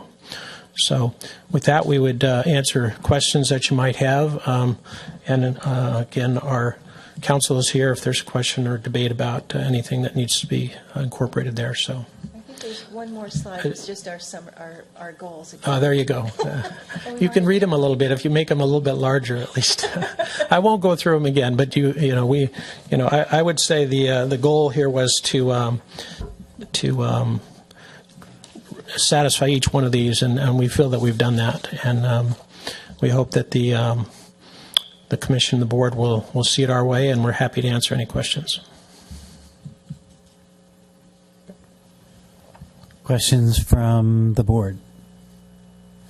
Do you want to go? I went first last time, so. Okay. Do you want to I go? can start.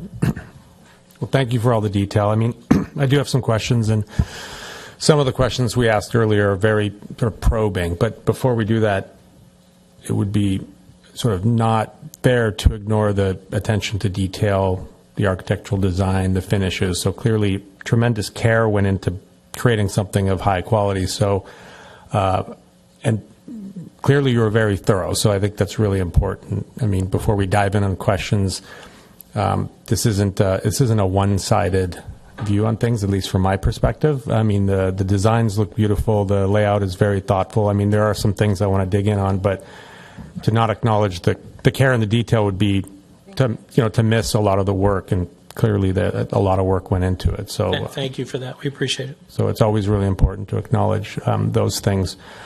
And then conversely, just digging in on a few points, I guess is there going to be a gate on the entrance for the? Is the road going to be open, or will it be a gate for cars to come in and out? It's go to the bottom of that.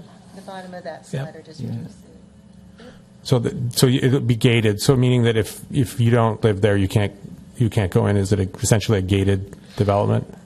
The plan was to put a gate up. It's not a critical element overall, but we felt that it was in keeping with what the homeowners there would appreciate. Yeah. No, I was just curious because you had the list of neighborhood inclusion, and gate didn't necessarily align with that, at least from what I saw in the plans. I think part of it was our concern that it's a dead end, and we didn't want people thinking that they could go through, and it'd be difficult. I mean, they can back out and get back out, but that was also part of it. Okay. the gate is set in off the street to allow emergency access, and it's not a security concept. It's a yeah. The sidewalk for the sidewalk that flows in there, will that have a gate as well to enter, or is that open? no gate on the sidewalk. It's open. Okay.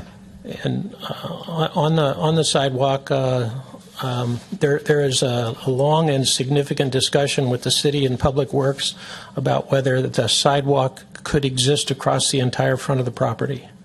The city and us agreed not to extend the sidewalk beyond the center because of the destruction of the oak trees that it would create in that area. And there's a whole memo and a lot of discussion about it. A lot of record on that I didn't bring here, but that was not like casually, oh, well, let's just not do it. There was a lot of discussion and debate about whether it was appropriate. Could it be done? If so, what were the sacrifices, how it would be done, et cetera. Thank you. I think you have a question, but you dove in on the sidewalk one, which was one thing I wanted to. So there was an arborist review, and that they said there was no room between the trees and the road. It was fundamentally impossible to put a sidewalk. This just wasn't clear to me. It's a significant grade, and so you'd have to cut into the root zones in order. It has to be an ADA accessible sidewalk.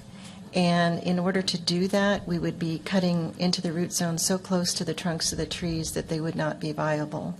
That was at least John Meserve's verbal. When we quickly decided not to do that, so I could probably get some documentation on that. But other than the verbal, that I'm not. Yeah, that's why I'm asking, because I happen to know the space pretty well, so I can. Michael, if I could add, our civil engineer representatives here, because they were a big part of the discussion as well. It's not just the roots, it's the rest of the configuration, the slope, the width of the street there, everything else that's going on. It was not a one concept deal. So understood. Okay. Go ahead. Tom, did you wanted to jump in earlier? Regarding the sidewalk, I'm not suggesting you do the sidewalk, but I just want to reconfirm, if you were to do that section of the sidewalk, it would end there. It doesn't continue. There's no continuation of the sidewalk beyond there, so it's kind of a sidewalk to nowhere. It ends there, and in fact, in the town's report, one of the reasons was there is nothing beyond that point for a sidewalk to go to. Yeah. So. Okay.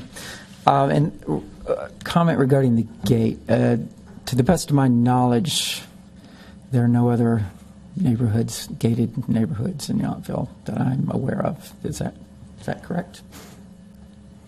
I believe that to be true. Yeah. So, I mean, for me, the gate is out of character for Yountville. So, if you were saying it's not an absolute necessity, it might be something to consider not doing. I don't know how you guys. Well, I guess if we go back to the list that you finished with, maybe that list of 8 items. Did you want to go back to that? Yeah, sure. Well, I think it's important, because if we're going to go through the steps here, we should all make sure that we're aligned. So the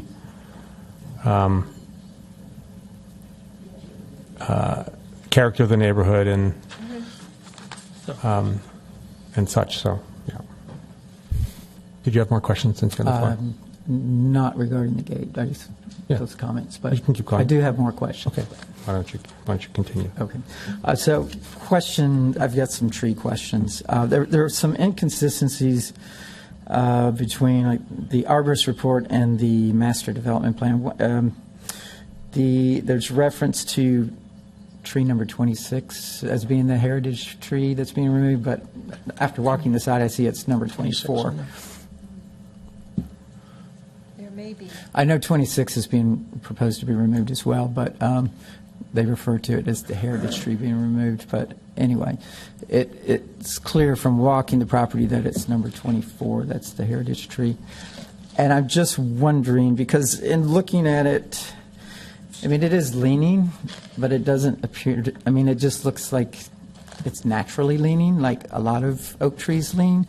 And it does have a very heavy canopy. I'm just wanted to ask that, I mean, did you consider all options of trying to save this tree? I mean, could you raise the canopy?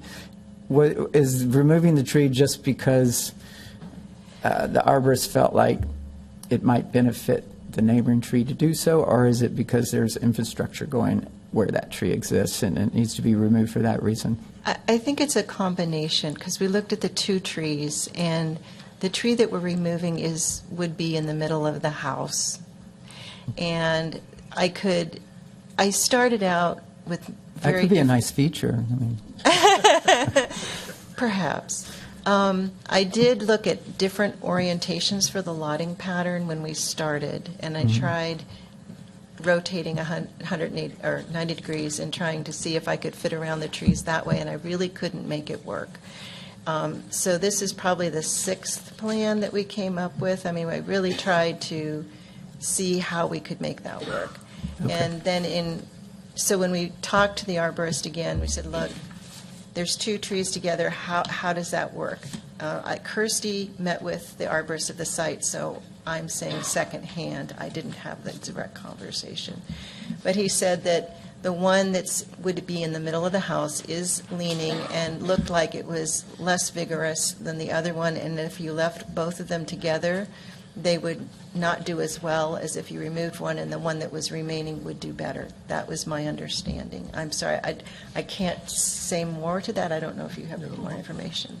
Over time, the twins don't survive. One of them, something happens. Okay. So, well, at the end of the day, is that 5 years or 50 years? I don't know the answer to that. But well, I just wanted to clarify that it was also because there's infrastructure that would go where that tree exists. We're taking advantage of the fact that one of those trees should be removed in the planning of that site. Yes. Okay. And then another inconsistency was between the arborist plan, and then I'm looking at page S2.2. The arborist said that heritage tree 22 would be saved, but there is an X marked through that on S2.2 along with 21. So I just want to make sure that... Oh, okay.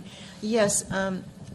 My understanding is the reason that those are being removed is that the retaining wall has to be extended through there, and it goes right through the trees. So I think on our initial design, when John did his report, there may not have been a retaining wall proposed at that location, so that might be the inconsistency.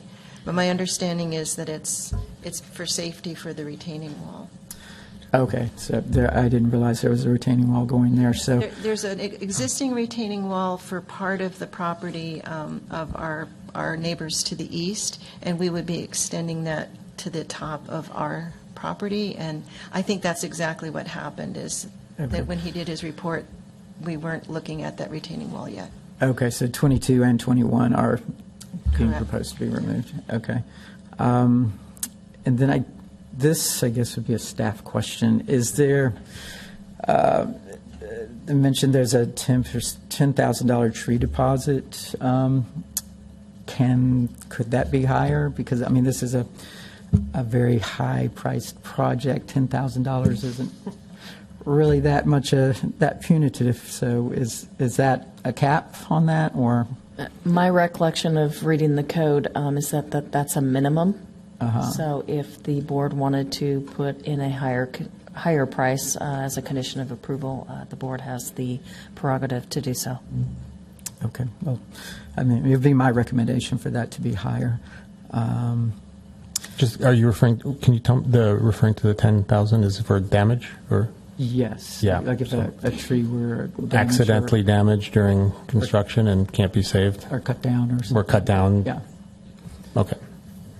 So I believe those are all my tree questions. I have more questions, but you have more. We can take turns. I'm just curious, how do we handle inconsistencies when we recommend approval or denial of this request? Inconsistencies how? Well, if there are two trees that are slated to stay, but they're actually being removed because there's buildings where they go, would we put that in our motion I think if we can check in with staff, see if they understood the discrepancies that need to be remedied, you can say we can recommend approval with those discrepancies in mind, or with correcting those discrepancies as not as a condition of approval. Well, sort of as a condition of approval. Yes, I mean, we can put that we're in asking for a deposit on trees that aren't slated for removal, but they're being removed. So we might as well just take a check. I think actually, when trees are being removed, we're planting trees. It's a mitigation. The $10 deposit is for the trees we're retaining should they be damaged. So they're two different things. So we're putting in 11 large box oak trees to mitigate the trees that are proposed to be removed, including the 22 and 21. So we've already mitigated for those being removed, and I think that the arborist report was done early, and then the retaining wall became a part of the feature later. I understand. I just think it's not clear to me how we would handle a motion in the case where there's inconsistencies between what we're being presented and what we're approving, or we would need to figure out how to manage that. I think it's not insurmountable. I'm not sure how we do it. Probably be a We need to contingency. clarify what's being proposed. There'll be contingency on the approval to have it fixed. So when you're approving the plans, I think you have to, the assumption that as a planner I operate from is that they're plans, and we all know what happens to best laid plans. And that's why we have the $10,000 deposit on there, is to ensure that if there are other trees that are removed, that the town has the ability to enforce replacement and mitigation for trees that were not disclosed. I think you can only plan so much for what's going to happen, and when you start doing construction, anything can happen. So, when we condition a project, that's what those conditions are for. And if your concern is that they may take out more trees than are disclosed on those plans, then that's definitely a reasonable concern to have, because it's construction. So my concern is that Mr. Henthorne's question determined that there was a tree that is being removed that is not on the plans as being stated to be removed.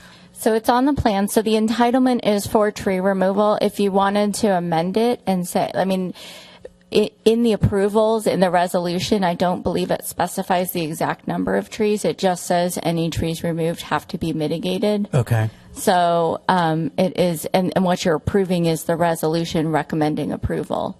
So what I go off of as the basis is what the plans show. So those are the current plans, but they're also the current plans. It doesn't mean they're not going to change at the next approval rating. Thank you. Michael, did you have another question? Yeah, I think, it's a not fair question, but also a fair question. So I feel like I have to ask, which is really, it just has to do with the floor area ratio and the size. Knowing that the broader rest of the town was built on a set of guidelines, it continues to be. In fact, we had one right before this one. I'd love your honest walkthrough answer of why, in this case, you, in good conscience, feel that I know the state has opened the door to it, but again, we're talking about neighborly cohesion. There were some statements made, which I believe were made in good faith. So I'd love to hear from you about why the incongruence in size and floor area ratio. I'm not sure about the incongruence necessarily, Michael, but I can clarify. It means that you're allowing a density per square foot that the rest of the town has not historically approved. So depending on which part of the town you look at, I pulled up all the real estate sales records for the past 5 years, and there's actually a number of larger homes in this town There's several of them on the market today. Of the ones that sold in the last 12 months, I think 35% of them were 2,000 or above, some of them 2,600, 2,800. So it's not out of the normal necessarily. When you look at Yountville and you look at the Old Town portion, where so many of the houses and lots were small, the struggle with that, of course, is people are adding ADUs or trying to add to a house where the size limitations won't allow you. To us, we wanted to make sure that there was the ability to at least have a family with one child and space to take care of an aging parent. And you don't get that if you don't have 3 bedrooms. If you want 3 bedrooms, none of our homes have 3 bedrooms upstairs. They have 2 bedrooms or 1 bedroom upstairs. So to get the space, and then with the lot limitations, everybody wants to have some outside space, but we don't have a lot of outside space in these. The choice was to have more outside space and fewer bedrooms, or try to get to your 3-bedroom. Today's world likes en-suite bathrooms instead of one down the hall that everybody shares. Those things take space. I think, we looked at it thoughtfully and tried to figure out who the market was and who wanted to be here and how you could take this 1.3 acres and get to your 7 houses per acre in that space, yet still have a product that made sense and have a project that penciled. You can't do it by building 1,200 square foot houses on that site. It doesn't work. So the balance was to try to go to the reasonable far. Could have asked for more, but we went to a reasonable far to put reasonable size homes, places where there is a potential conflict, like 4 and 5 was brought up earlier. If you look at house number 4 in the upper left, the house is 80 feet long because it's what it needs to fit the lot. The second story is only 24 feet wide. It's not a full second story. It has only 1 bedroom upstairs. So the strategy of trying to come up with a way to fit the trees, fit the historic home, fit the boundaries, respect the neighbors, yet have a product that is desirable in the market that people are going to want. And it's not, again, we just do that overnight, long iterative process with Irene and her team and everybody else. So I don't see, I think Kathy's done some homework. The average size 3-bedroom house in the United States is this size. It's not like, is it different than Yountville? Yes, but if you take out Old Town and the houses that are there and you just look at, say, the houses that have been built, most of the houses built, say, 15 years ago, 20 years ago, they're straight-sided. They don't have any setback. They have a full second story. And I don't know. It's not an easy project in that respect, but to try to balance it out, I will say the state has a desire to add to the housing element, and it's not just unaffordable. It's all across the spectrum. So trying to find ways to get better housing in character, it makes a lot of sense. And we've got a mixture of ADUs, of historic, of second stories that are tiny, second stories that are slightly bigger if they're away from the edges, all things that were thought out carefully to try to find a project that really fit in to that particular part of Yountville. So, long answer to the question, but that's the answer that we have. No, I appreciate. Oh, go ahead. I did want to add one thing I forgot to mention is that I've designed all of these to have either a master suite on the first floor or the junior ADU. And I've also, the grading is such that we're trying to keep the front entrance as close to grade as possible for a zero-step entry or just very low entry with the intention of having universal design.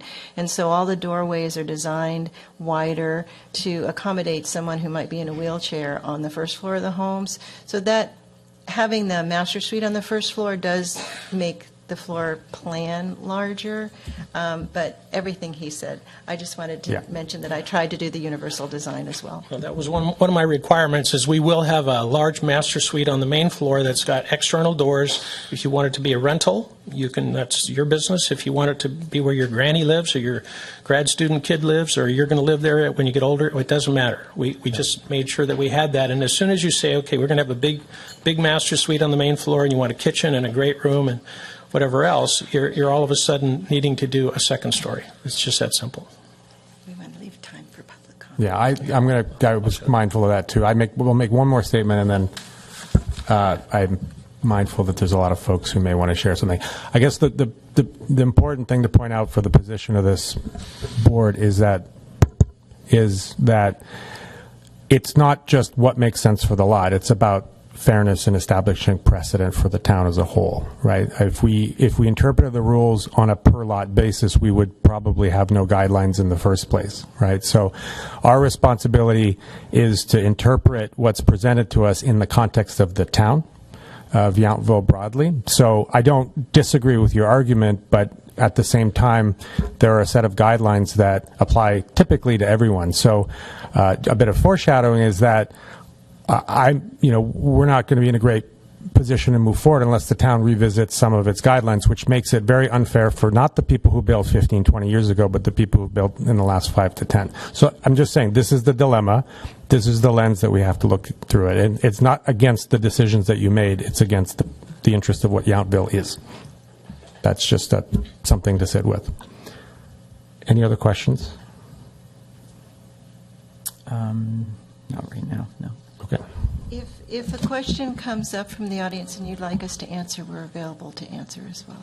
Can you say that louder, please? I'm sorry. If a question comes up from the audience and you'd like us to answer, we're available to answer. Great, thank you. I appreciate that. Thank you very much. Thank you. So we now have a time for questions or comments from any members of the public that are here to speak. I'm wondering if anyone needs a bio break other than me? Should we take a couple minutes? How many? 5? 5 minutes? And meet back here.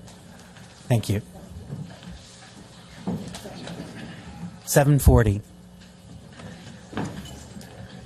Thank you. All right, thanks.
I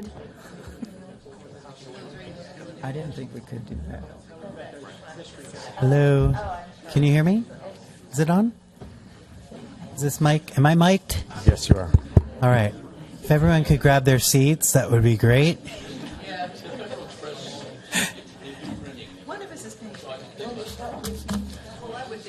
All right.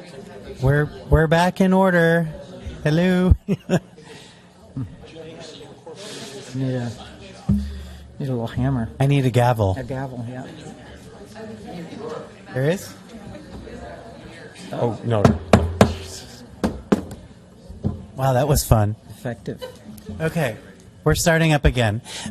May I just remind you, if you step up to the mic for a comment or a question, please state your name and your relationship to Yountville. Also, if you need a slide to reference, we can bring them back up, but we're turning it off for right now because of the technical difficulties. So, with that, is there someone that would like to step up? Gentleman in gray. Name and address. Good evening, and board members, thank you for the time to address you tonight. My name's Jerry Glombacki. I own the property to the east of the subject property, and I have three issues that I wanted to highlight. I'll tell you this, all three have been discussed tonight in a lot of detail. So I'm just going to provide some additional color on the three issues. My first one was the density bonus waiver number 3, second story rule. Just listening to the debate, it sounds like there's still a lot of uncertainty with regard to that law. And my question to the board and really to everybody is, where does it stop? If somebody proposes a 3-story, 4-story development, do we have to do it? And I know the community is very, very concerned about this 2-story precedent that we're setting with this project. So I would urge the board to do more work on this and not do an approval quite yet on the 50% second story criteria. Second one is the sidewalk. And there was a lot of discussion about how hard it is to do a sidewalk, but how precious is human life. I walked every inch of Yountville with my 3-year-old daughter in a carriage, in a stroller. And the only place I really cringe is when I walk by that area where we had the discussion about the sidewalk. It's a very high-speed road. There's equipment being moved on that road. People don't necessarily slow down when they come into town. It's very dangerous. On top of it, when you walk through that section, you get forced, because of the trees that we talked about, you get forced out into the roadway to get by. So it's very, very unsafe. So I understand the discussion about how difficult it is to do this, but the other perspective is, we have to be safe. And this is one criteria that I look at where safety applies. So I urge the board to deny waiver number 2 for that reason and find a solution where people can get by. Yountville Cross, I see it every day. People are walking. Saturday morning, there's pedestrians walking up and down, and they have to mitigate that area, and it just isn't safe. And then the last item that I had on my list is tree number 21 and 22. And we talked about the fact that there's a retaining wall coming up to tree 21 and 22. When I built my house, I had the same exact issue. And what I did is I preserved the trees and I put a recess into the retaining wall to preserve those trees. And I think it wasn't difficult to do, and I think that could be easily done with these two trees in order to preserve them. One of them's a heritage oak. They're beautiful trees, and from my perspective, they provide badly needed privacy for us between the subject property and my property. I just wanted to conclude by saying that, you know, everything I saw today, the architecture is absolutely beautiful. I think there's a lot of attention to detail in the project. I think it's going to make Yountville a better place. But those are my three concerns. Thank you. Wait right there. I only heard two. It was the density, Okay. waiver number 3. The sidewalk, waiver number 2. Okay. And then the trees. Thank you for 21 clarifying. And 23. Thank certainly. you. There may be other questions for you, but does anyone have any questions? No? Okay. Thank you. Thank you. Yes.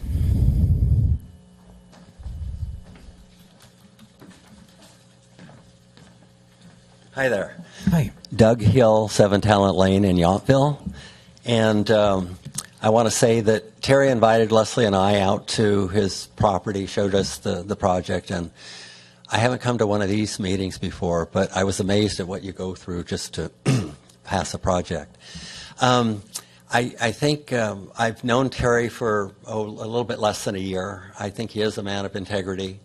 I have some personal ideas that I would implore upon each of you, and that is that California has a housing problem, and one of the reasons they have a housing problem is because it's so difficult to get housing projects through. And so, as far as the character issues of the town, when I came to Yountville in 1979, I lived in the property on the corner of Mesa Court and Yountville Crossroad, right across the street from the project. When I met my first wife, she was living on the property. And I moved from there, purchased a property at 1961 Yountville Crossroad, which became 7 Talent Lane. So I've been here for a while, seen a lot of the character of the town and how it's changed. I think certainly looking, your comments, you had a lot of good well, each of you had good comments, but Mike, I could see the amount of attention put into detail, and Terry seems like a guy who follows that, asks a lot of questions, and tries to do it right. As far as the character of the town, it's hard for me to comment on how you preserve a town that has already changed. We walk almost every night around the neighborhoods of Yountville, and when I look at how many people are living in those houses, it seems like they're mostly living somewhere else. So I don't know how you direct the future based upon those things. But I would implore you one thing, and that is, because it is so difficult to get things through, that you allow things to be done as quickly as possible. I'm a farmer. I know what it's like to go through government procedures to get things approved. I spent 7 years getting through an erosion control plan back in the early 2000s for a vineyard. I have a friend who spent 15 years doing that. And, you know, if you can keep the project moving along smoothly, whatever it may be, I would just ask that you do that, because we need infill housing, and I hate to see things held up the way they frequently are. Thank you. Thank you. Thank you. Thanks. Questions? Any questions? All right. Very clear. Sorry, I got to get out of here. Thanks, Doug. Thank you.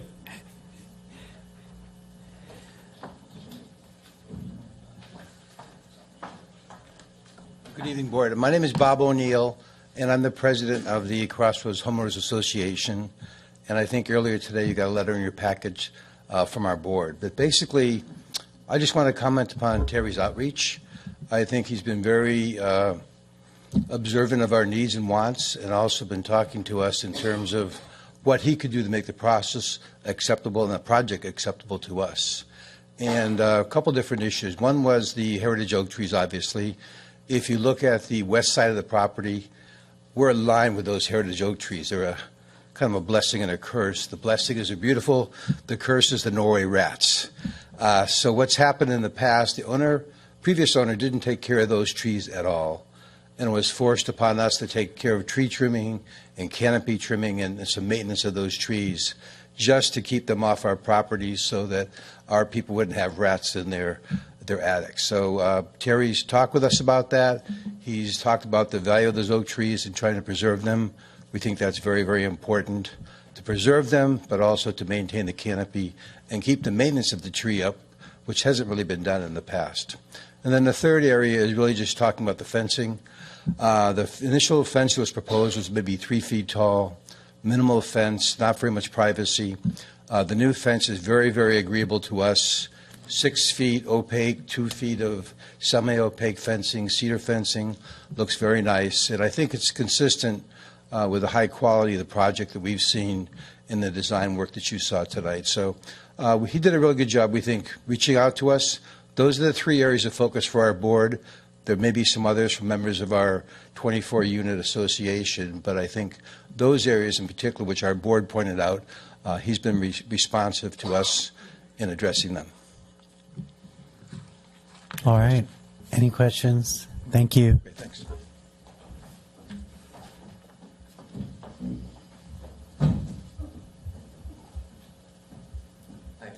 My name is Patrick Mack, and I actually live in the house that the other guy was talking about, directly across the street from you. So I think your plan is beautiful, by the way.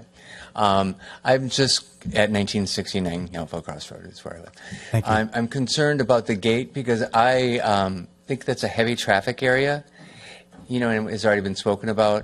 So I grew up in a gated community, so I get it, right? I live in a gated community in San Francisco. But that's just going to add traffic, and I know one of the things was that it wasn't going to impede traffic or add to traffic, but it's already heavy traffic, and coming up to a gated and stopping starts blocking that, and I can just see that congestion. So it asks that to be considered. Okay, thank you.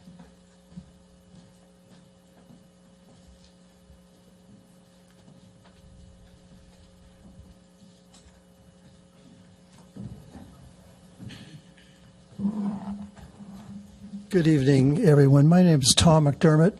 I currently reside at 1982 Yountville Crossroad. However, I'm a longtime resident of Yountville, going back to 1981. I had a chance with many people in here to watch their town grow and evolve and change and whatnot.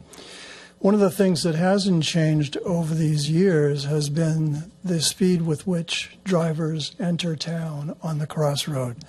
Or for that matter, accelerate and leave the town on the crossroad. And one of my major concerns is the kind of congestion that can happen on the crossroad. And I want to address particularly waiver allowance number 2. And I want to echo to great extent the comments that were made by a previous speaker. Do you have access to all these slides again? Can you bring up a slide that shows the plot layout of each lot?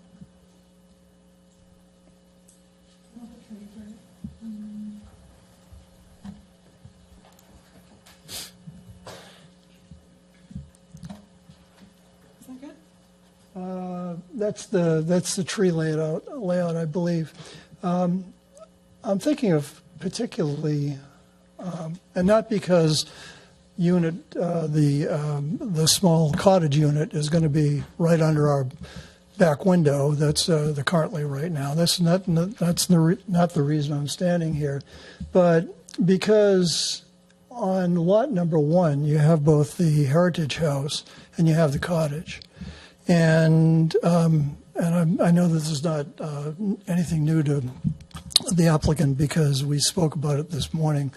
Of those 2 domiciles, there are only 3 parking spaces available.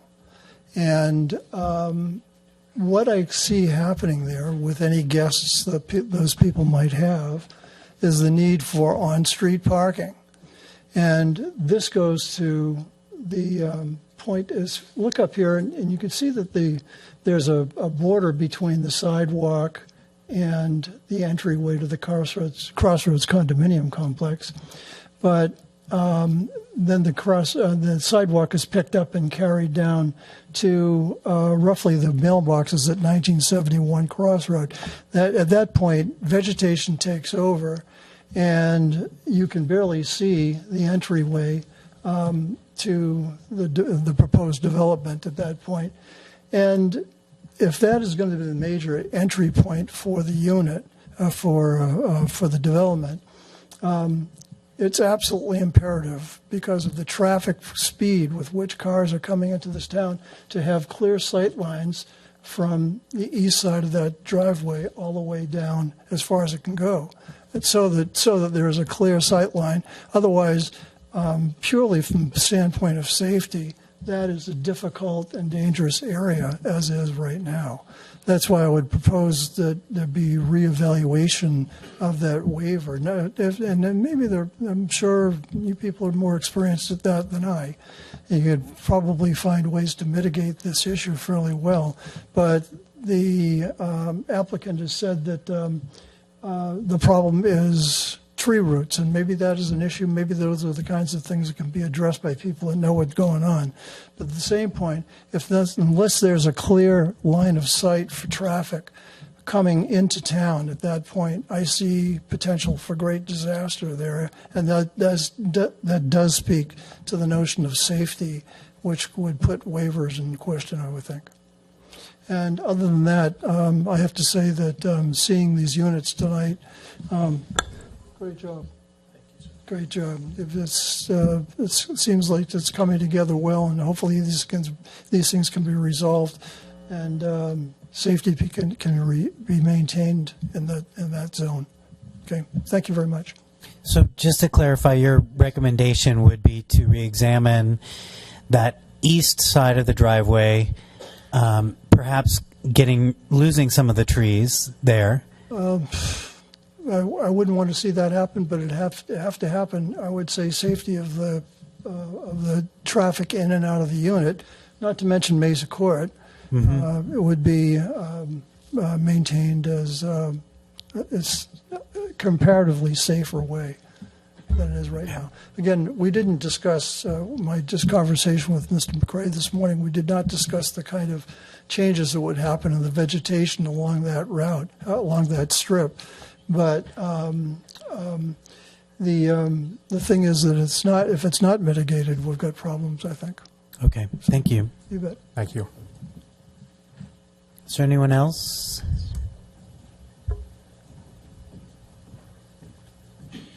Hello.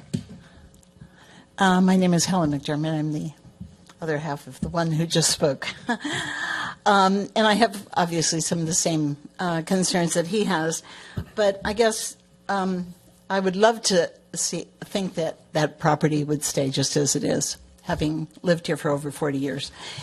But I understand that that's probably unreasonable to think that. So going with the idea that it would be developed, I have a concern if the state is requiring affordable housing, which it sounds like for new developments they are, that I don't understand why there has to be any waivers or concessions made. Isn't that a requirement of any new development? So it seems like we're making a lot of waivers and a lot of concessions and exceptions and whatever.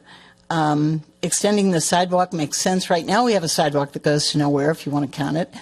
So make it a little bit further, because now we've got more people, more traffic, more people walking. And we've done a good job with the bicycle lanes in town. And we want to protect the bicyclists as well as the walkers and the drivers. So coming out of that, exiting that property, and being able to have visibility on the left side, as Tom said, the traffic coming into town is coming at a very fast clip. And I know that's not for the developer to worry about, but I would like, as representatives of the town, that it would be approving this development, is that there is a requirement to lower the speed limit to 25 like the whole rest of the Yountville is, It's at 35, and I know it's coming off of a county road, so I think it's required to be 35, but at some point it should go to 25, so people, and maybe some other mitigations that are done. But you can, as in your position, to maybe suggest that there's going to be repaving of Yountville Crossroad this summer, so it would be a good time for that to happen. But that would help, because the people who are going to be coming out of that development are going to be at risk, as well as all the people who are on a bicycle or walking as well. So that whole issue about traffic is, I think, goes under some of the areas about public safety concerns. So I've never done this before, spoken in front of this kind of a group, so I'm probably not doing it very well. I would have thought you were a professional at this, so you're. So the other thing is, well, I'm invested in this community, and we moved and knew Dick and Louise Tanasha, and so I'm happy that there is some preservation of that property as much as there can be. But I guess with that being said, I like the idea that the house would be considered important to preserve, or at least move it if needed be. I don't understand why the cottage, however, which is not considered historic, needs to be moved. You don't need that for your, quotes, affordable housing, bonus plan. And that instead of that, why there isn't a garage for that affordable unit, so you're taking out garages that were part of that property, and maybe they weren't put in the 1800s for good reason, but that there could be a garage there instead, which would help the property. So the exceptions, the waivers about parking in that whole property seems also to be kind of unrealistic. People will be parking out on the crossroad, which means that exiting that property will get more challenging, because you'll be looking over cars, not just trees, and again, people are walking and biking, and there's just a lot of things happening in that area. So I also wonder about the two-story and the FAR concerns, and if put on a couple of the properties that there's the J ADUs, which can't be counted, that they're really it's like there are additional square footages, so it really is a bigger footprint than maybe, at least to me, it seems like that has even more impact. So it's great to have something for your mother-in-law, or maybe me, at my age. But anyway, that it doesn't sound like that's going to be rentals. If these properties are going to be at the level that many of the other properties in the area have been sold for, that a lot of these are going to be second homes, so they're going to be vacant most of the time. But that's another issue. Chair Cook, so I just want to say that was time. Yeah, if you can wrap it up. Sorry. Wrap it. Okay. Is there anything else? So I think pretty much all the waivers, 2 through 5, are should be reconsidered. And I just don't understand why that would have to be done just to get an affordable housing bonus. And I guess the other thing about deed restrictions is that's kind of confusing as to what will happen to that affordable housing property. Does it get monitored, or does it get done through the Napa Housing Authority, or how does that work? And if there would be a way that the applicants could have a Yountville employment preference, if that is something that can be also written in there, that if we are going to have rentals, if they can be for people who are employed in the town of Yountville as a preference, maybe not a requirement, but a preference. So I think that's it. Thank you. Thank you. Steve? Oh, sorry. Thank you.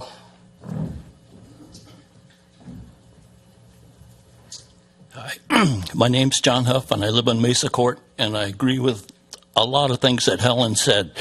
The other day, I walked from Yount Street to Mesa Court. It was 150 feet. I went on Google and had them figure out that a car going 35 miles an hour goes 51 feet a second. So it gives you 3 seconds from the time a car goes from Yount Street to Mesa Court to make up a mind if you're going to pull out or whatever. They've added a bike lane, and I think the number of cars coming in and out of that development would certainly make safety an issue. And one other thing that I'd like to say is I really don't understand why a development should request this many exemptions to the planning ordinances. You'd think that if you'd invested that much money in property, you would figure out what you were going to build before you wanted that many exemptions to take place. Thank you. Steve?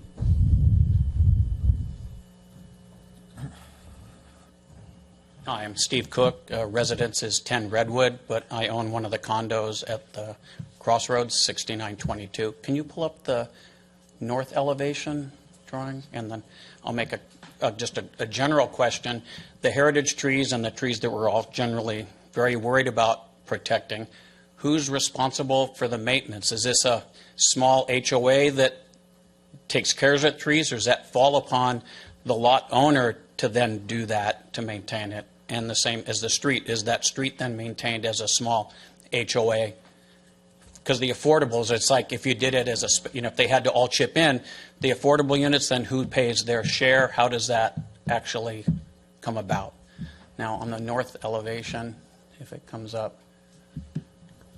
So we'll revisit, maybe after you're done, maybe the applicant can explain that. Just more just like how does that work in the long run? They might have an answer to it, but yeah, so we can revisit.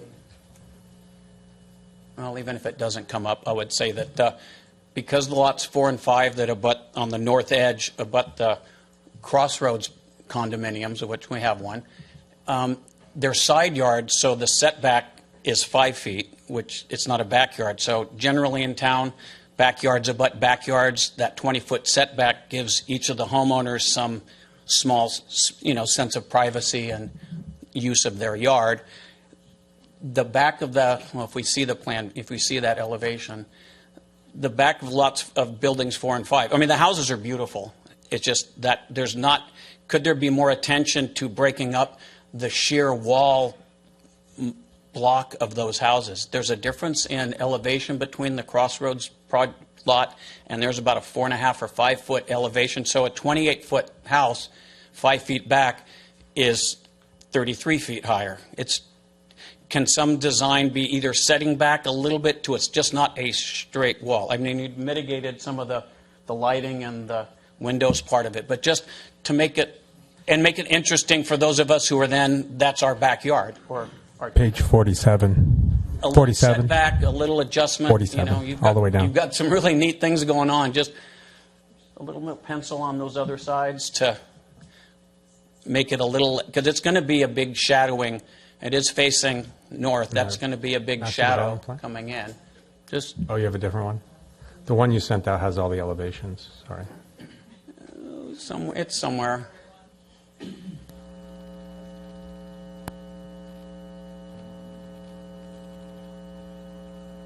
Yeah.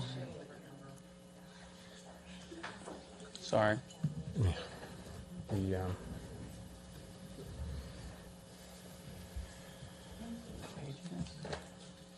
Sorry, I don't know what page it was. So yeah, I mean, I can see it on my computer, but the north elevation, it's just a large flat facade. I think of 5. Oh, 5? I think both 4 and 5. I think that 4 is a little more broken up because it does have the tree that it's been accommodated elevation more of there 5 is this one. than 5 does, but, Yep. okay, that's, when it comes up, you'll see it. I just saw it over here, but yes, I'm familiar with the issue. Yeah, I appreciate it. Thank you. All right. Is there anyone else? What did the applicant or anyone want to address the tree maintenance and the lane maintenance? Jeff Dodd, Land Use Council, on behalf of the applicant team. So with respect to the trees, there would be certain rules and regulations that would be guided by the CCNRs that would be recorded against the property. So those rules would have trees. With respect to the trees that are on individual lots, those would be managed by those individual lot owners, subject to the rules of the CCNRs. With respect to trees and other improvements that are in the common areas, those would be managed by the HOA, subject again to the rules in the CCNRs. With respect to the rental units, the individual lot owner would be the homeowner responsible for the representative for that HOA, and would also be subject to those CCNRs as well. So, if you have any further details on that. Okay, thank you. Good evening. Michael Grimes with Madrone, a project civil engineer.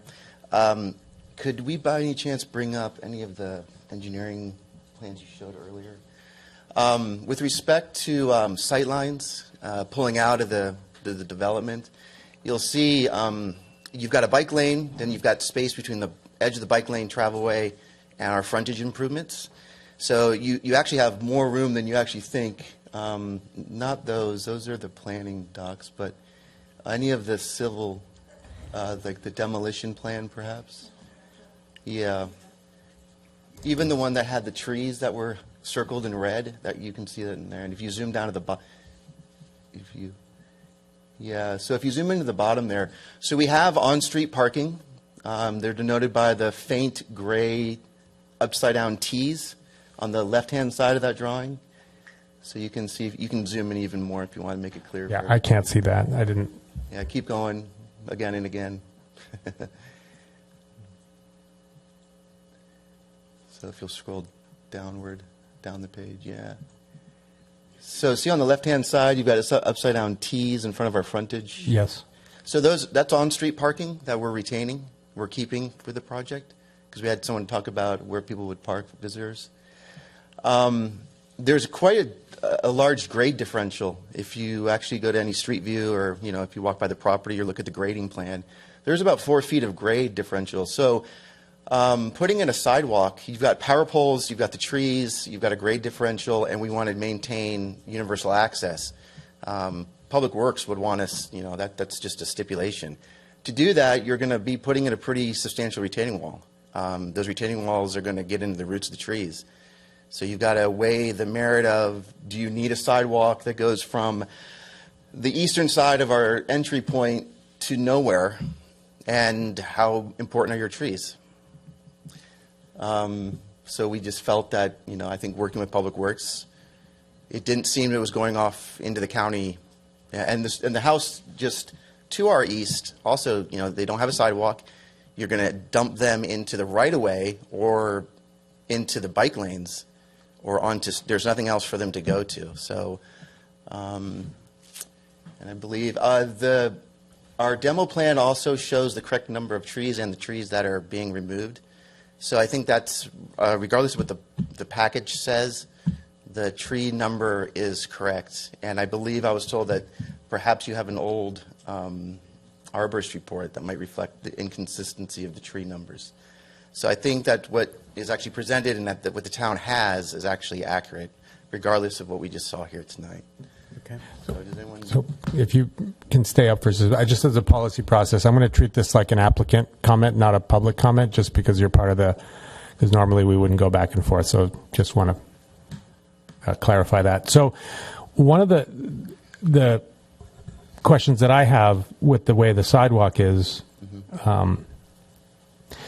people who are walking, so people use Yountville Cross Road they just walk along it, whether they live there or not. I see it every single day outside my window. And are you not concerned that people will continue down the sidewalk as you described it, not go in because there's going to be maybe 20 people who use it, and they're just going to actually walk down the grade right in front and then just keep going, and there'll be a nice worn path in the grass because that's not how people are going to use that sidewalk. It's not part of the development. I have a broader comment about traffic and sidewalks that I'll save my speech for later, but is that not something that you considered in this design? I mean, if we were to look at how people use everyday elements, circulation plans, it would be almost impossible, right? I mean, I couldn't tell you. You're probably right. They probably will walk up there because they have to go up that grade to get in. They'll stop. They'll see that there's no connection. Maybe they'll turn around and go back. Maybe they'll actually enter into the street prior to the sidewalk going up, once they do it once or twice. So, I mean, we can talk with Public Works to see how they like to have us address it. But I think we've pretty much done our due diligence on that. Yeah. And it's, again, I like asking questions that are both fair and unfair, in that I think we do have a traffic pedestrian road issue that actually has, frankly, almost nothing to do with this development, but that is being triggered by this development because we're adding houses and we're trying to address traffic, which frankly I think has been ignored, and I think that's what we're hearing from the public right now. Yeah. I mean, I know in the city of St. Helena, they've actually asked people not to put in curb, gutter, and sidewalk because they want to maintain the rural part of the street. So you've got people on both sides of the coin. You want all hardscape defined paths. You've got some people say, I don't want that. I live, we're right next to vineyards. I want to keep that and maintain that. So it's difficult, but noted. Yeah. Can I ask you one question since you're up here? Are you involved with the retaining wall that's running along the east side of the property? I'm familiar with what we're doing there. Yeah. Okay. Just a question regarding the neighbor who said he accommodated tree 21 and 22 by kind of looping around them. Is that something that is feasible for this project as well? When he brought it up, I went into our plans, and I do believe that we could accommodate that. There are some bioretention facilities for stormwater mitigation that we're building, so those would have to be addressed in that. And the retaining wall, again, is pretty stout because of the grade separation. But I do think that is something that we could probably work with and try to do that. I will also, I do vineyard development also, and I will tell you that in vineyard development, we try to miss trees all the time too. We go above and beyond, and wouldn't you know it, you do all this work, you do this recessed wall, and Mother Nature will blow it down the next day. We'll try our best, but we can't always save every tree. Yeah, well, you can only control so much, but I mean, since he's demonstrated that he was able to accommodate them, then I think it would be great if you guys could as well. Absolutely, yeah. Okay. Thank you. Is there anyone else that wants to make a comment or an additional comment or a question? Okay. We're going to close the public comment portion, and we will turn to discussion amongst the three of us.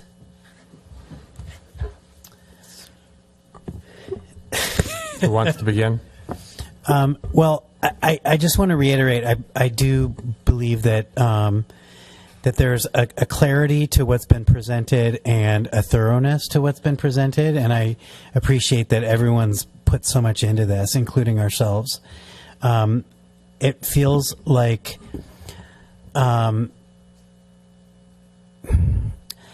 we're being asked to waive standards that have long been held, and then being told at the same time that we can't do anything about it. And it's a frustrating position to be in. It's also, I'm sure, frustrating for many other people in this room. But it's kind of the hand that we've been dealt. And so, I feel like, the tall bar that is set for us to determine whether or not we can reasonably deny any of these waivers based on health and human safety issues, it's not so objective. And like I said, it's a tall bar. So I feel like we want to be really considerate, and we also feel like we don't really, I feel personally like we don't really have a lot of room to wiggle. That said, Michael, I'm sure you have some additional things to say. I can feel it. Tom, do you want to go next? Well, I mean, just taking the sidewalk issue, for example, we've basically been told that's a waiver that needs to be accepted or approved.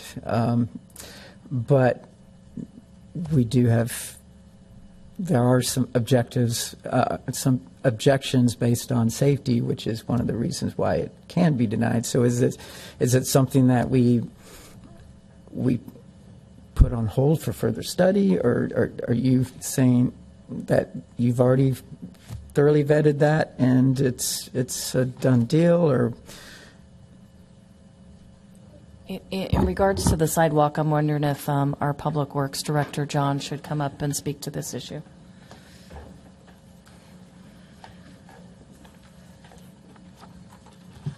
Good evening.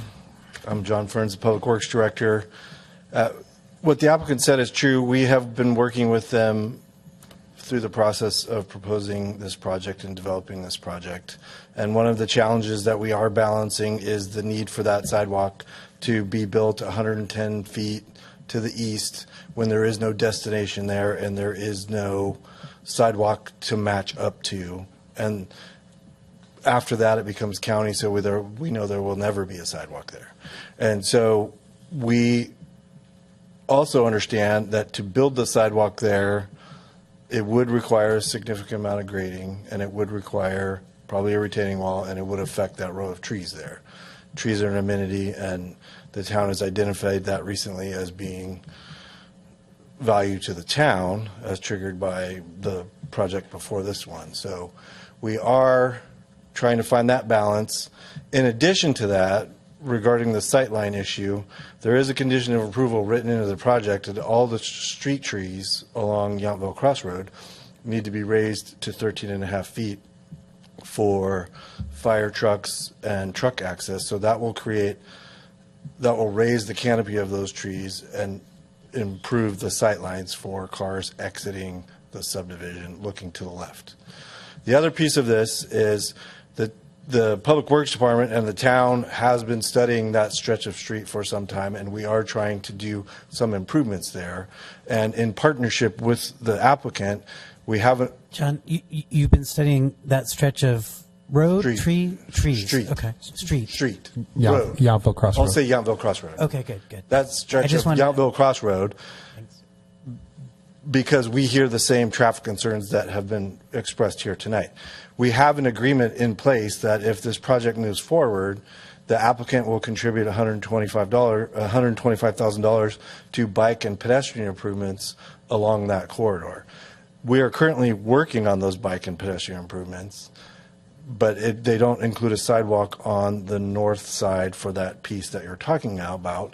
But we are developing a plan to possibly build the sidewalk from Yount Street on the south side all the way to Staggs View. And we have a conceptual plan in place, and we do have funding for portions of it. So we feel if we improve the pedestrian access on the south side of the street, it will help with pedestrians that will feel safer on the south instead of the north side of the street.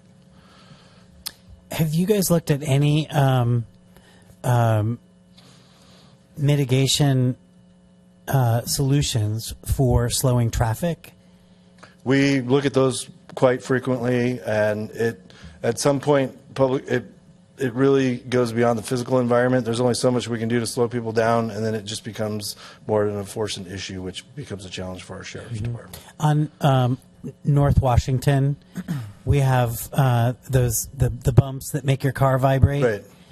Has anything like that been suggested, or We have those at the town limit when you're coming where the sign westbound blinks that- on Yountville Crossroad? But to correct an earlier statement, the town limits are, if you It's look Stag's View. at the zoning map, the town limits are out on near the vicinity of Stag's View. It's not 1950 Yountville Crossroad. That green block in the upper right corner of that map is within the town limits. So the town limits are further east than originally portrayed.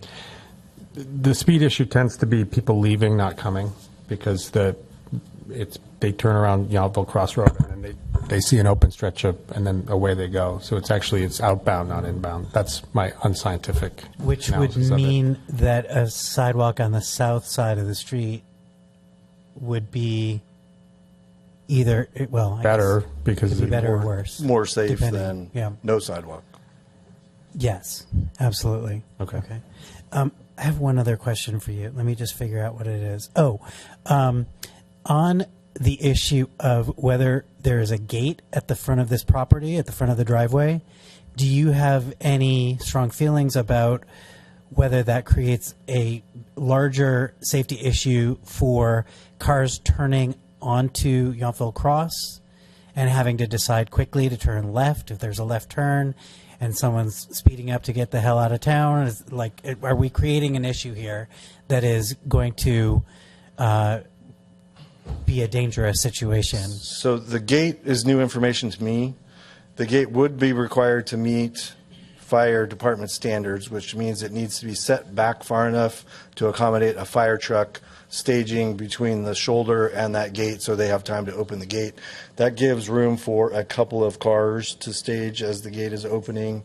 So that puts the gate further into this property than it's shown on any of our drawings. I'd have to defer to the Okay. team on that one, but I believe it needs to be of a depth that a fire truck can stage there between the gate and the shoulder. Which is a pretty Yes.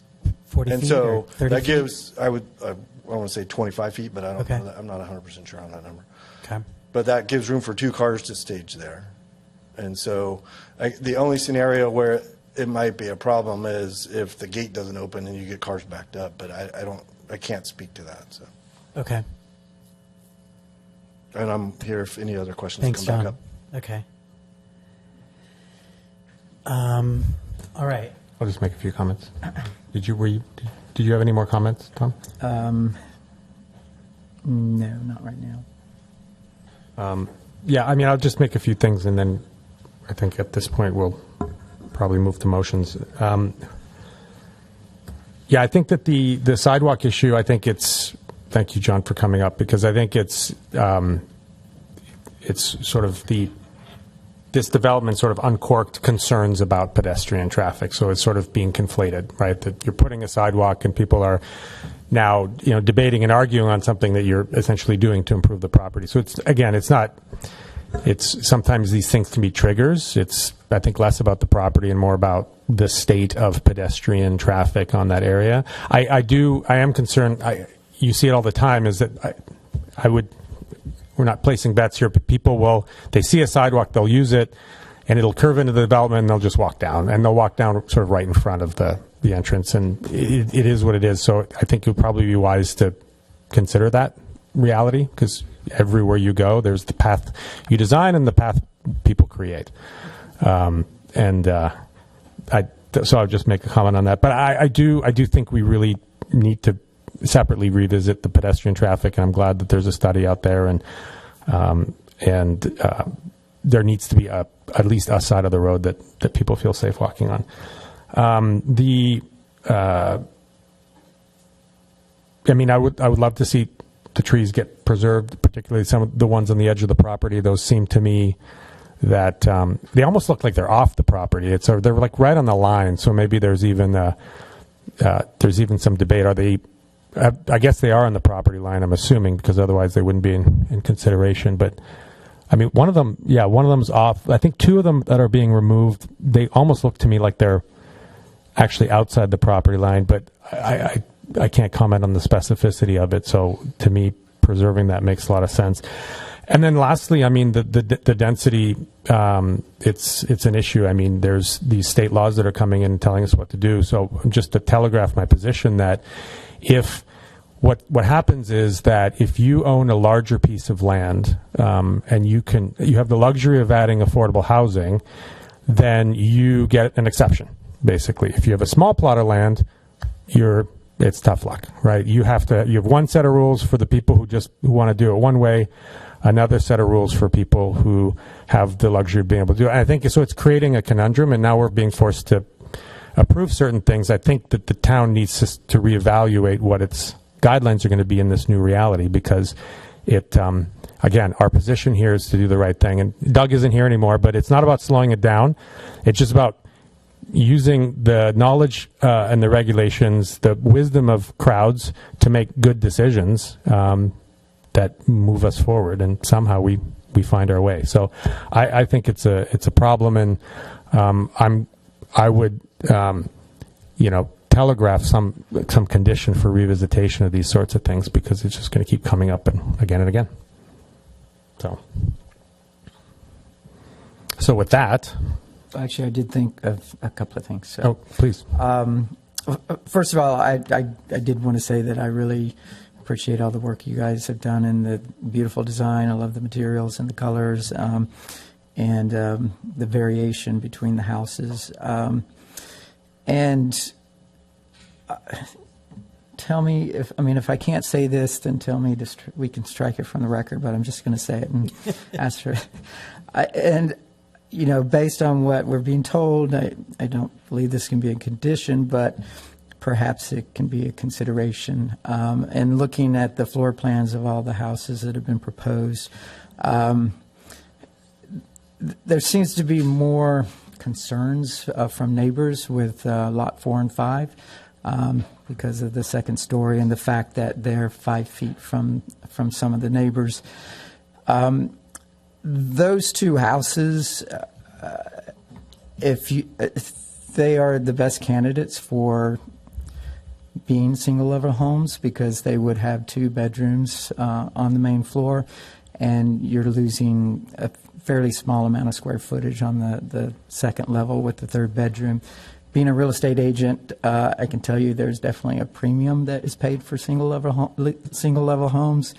And I know the buyer pool here is there are a lot of buyers that would be interested in 2-bedroom homes versus 3-bedroom homes. So I'm just throwing that out there as a consideration and trying to accommodate some of the concerns for those 2 lots in particular. So that's it. So I think those are valid comments. I'm wondering how we want to move forward with this, and if you have any inkling as to what kind of a motion we would. Well, I guess the question for staff. I mean, it's this was a good forum because we got to hear from people, we got to hear from the applicants. At this point, I mean, I have a list of ideas and conditions that I would want to put forward, but at the same time, I would say the limitations of this board are being obviously called into question based on the stipulations that were put forward at the state level. So I would love a bit of guidance on what exactly we're expected to do at this point with a motion, if you could shed some light on it. Yeah, I completely understand the concern there. I think we need to try to avoid conditions of approval that would inhibit the density of the project. And then there may be some aftermath considerations we need to make if certain conditions unexpectedly or inadvertently do affect density. We may have to come back and reconsider those conditions then. Because this is a recommendation made to the town council, I think there is less concern about we will consider and revisit those conditions if they do pose that kind of issue. So in terms of what I've been hearing from you all about tree protection deposits or entrance gates or retaining walls. I think those are valid issues that you can recommend be addressed through conditions of approval. And if the applicant takes issue with those, if we have some back and forth where we kind of reconsider whether those are valid under state law, then we can handle those at the town council meeting, or if it needs to come back for your reconsideration, then at that time. So is it a viable outcome that we actually make a recommendation to not adopt the plan and pass it to town council with a few considerations? Is that an option for us? Because the choice isn't really ours at this point. I just want to be clear on the stance we're taking versus, I don't want to make a statement I disagree with and move it forward in light of, again, state regulations. My understanding is even if the ZDRB recommends disapproval, the town council can still approve it. So in terms of violating state law, I don't think it would be a state law violation. It might be more helpful if you find ways to recommend approval, because that might just be more guidance that the town council can consider, or the other way around. Maybe your recommendation for denial could be more fruitful fodder for them. That's your discretion. I'm realizing we did not put into the record the letters that were received that were either in support or I think everyone who submitted a letter spoke Chair Miller, tonight. so based on the new town council handbook, which was approved in August of Yeah. last year, public comments received before 4 p.m. the day before a meeting are forwarded to the board, as well as included in the agenda packet. Okay. And then items that were received after the 4 p.m. cutoff will be included with the formal record after the meeting. And there was all but one of them missed that. Correct. We received 2 today from the same individual. Okay. And a third from another individual, and then one a couple days ago. I included 2 that I received yesterday into the agenda packet that was available for the public to review. Okay, thank you. More than one of those letters cited issues around the north elevation that abuts Yountville Crossroads, or the Crossroads development. So I guess I'm confused as to whether or not we have any latitude with a condition of approval that addresses that. It sounds like we do. I think we can say whatever we want. So that's the I mean, if you think about it, it's just a question of what will happen as a result. So I think it's important that this board represents the interests of the community and the town beyond what the outcome might actually be. So just trying to navigate the contentions that were presented. The issues that I see being in need of some kind of addressing from this board are the height limits at the rear of the property with regards to the neighbor to the north. It would be lot 4 and 5. Lot 4 and 5, and the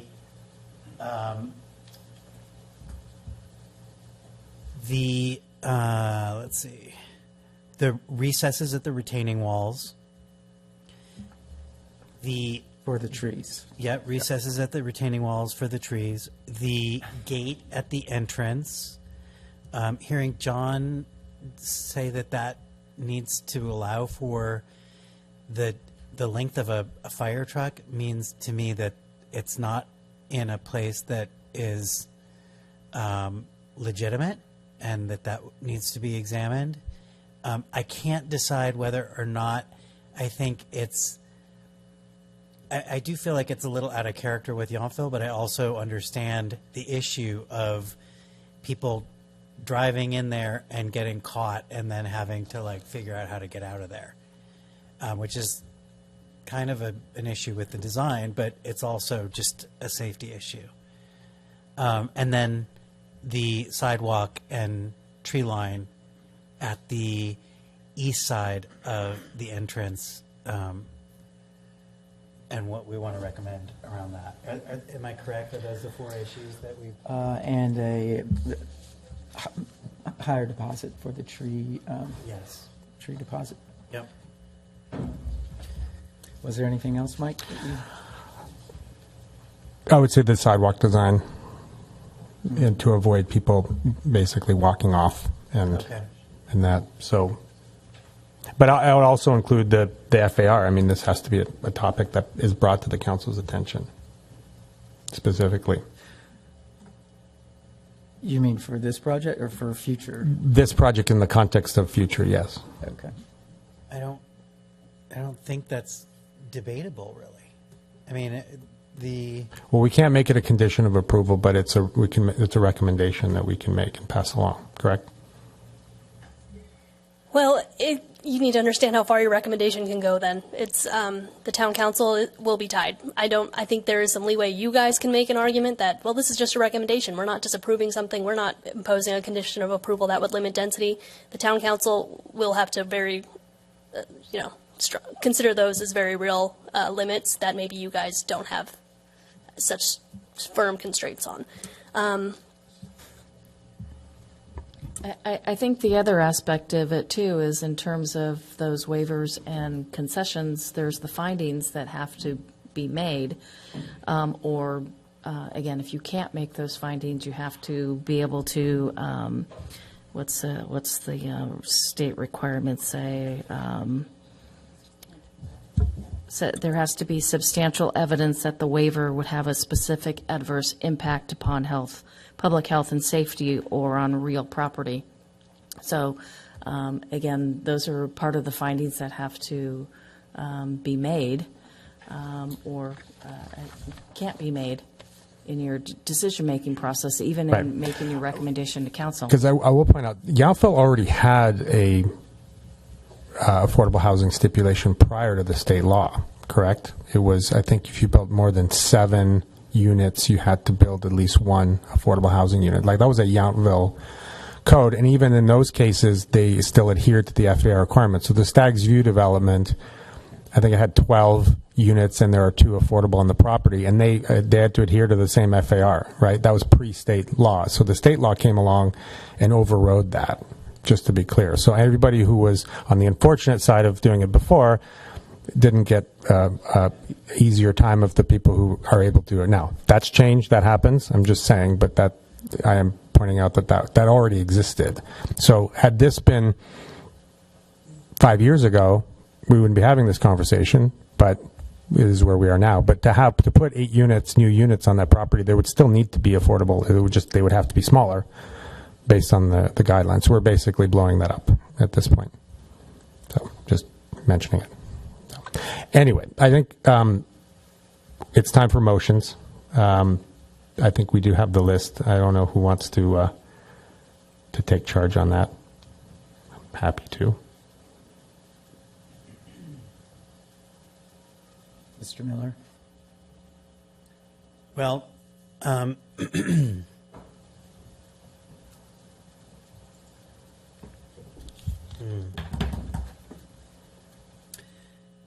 I mean, I feel like the north elevation, it does have impact on real property, and therefore, I think it is worth mentioning. I'm not quite sure.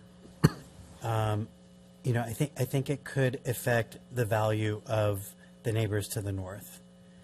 The retaining wall at the trees, rather than removing those trees, feels like it's an issue around, air quality and oxygen and all the things that we need to stay healthy. The gate and the sidewalk, I'm, pardon the pun, I'm on the fence. But, and I don't know which is lesser of an impact, because they both feel like they're impactful.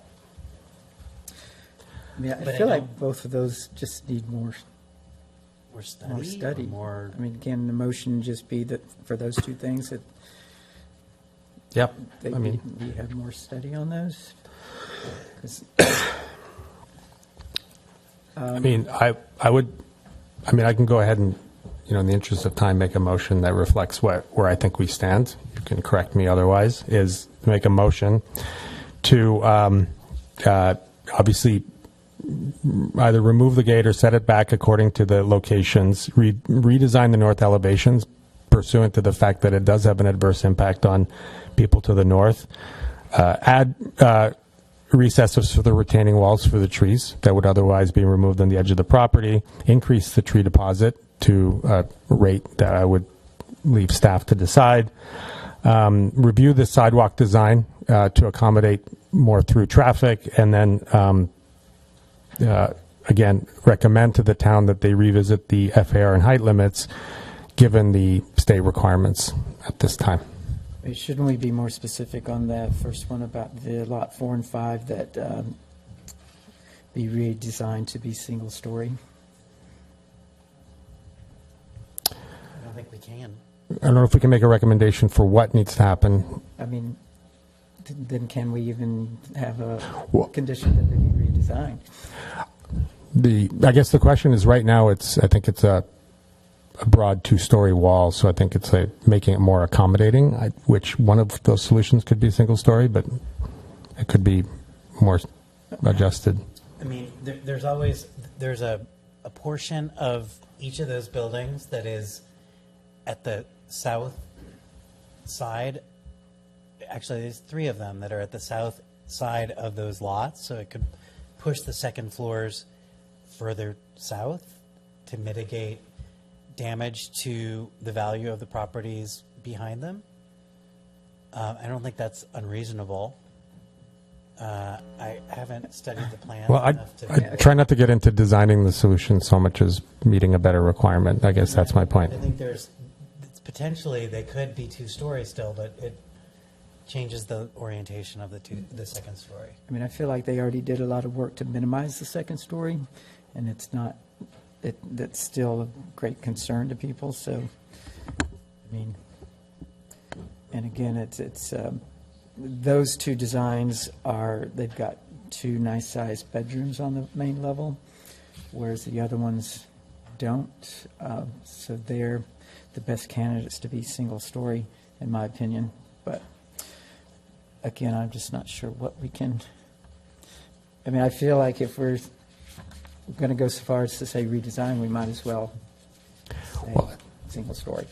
Might we say something along the lines of continuing this and examining these 4 issues in greater detail and coming back before us? You have the option to do that. I think that's where I would be, just in terms of feeling comfortable with a recommendation to council. Yep. We can't get too specific on the design other than to point out that the problem is a mitigating one. Okay.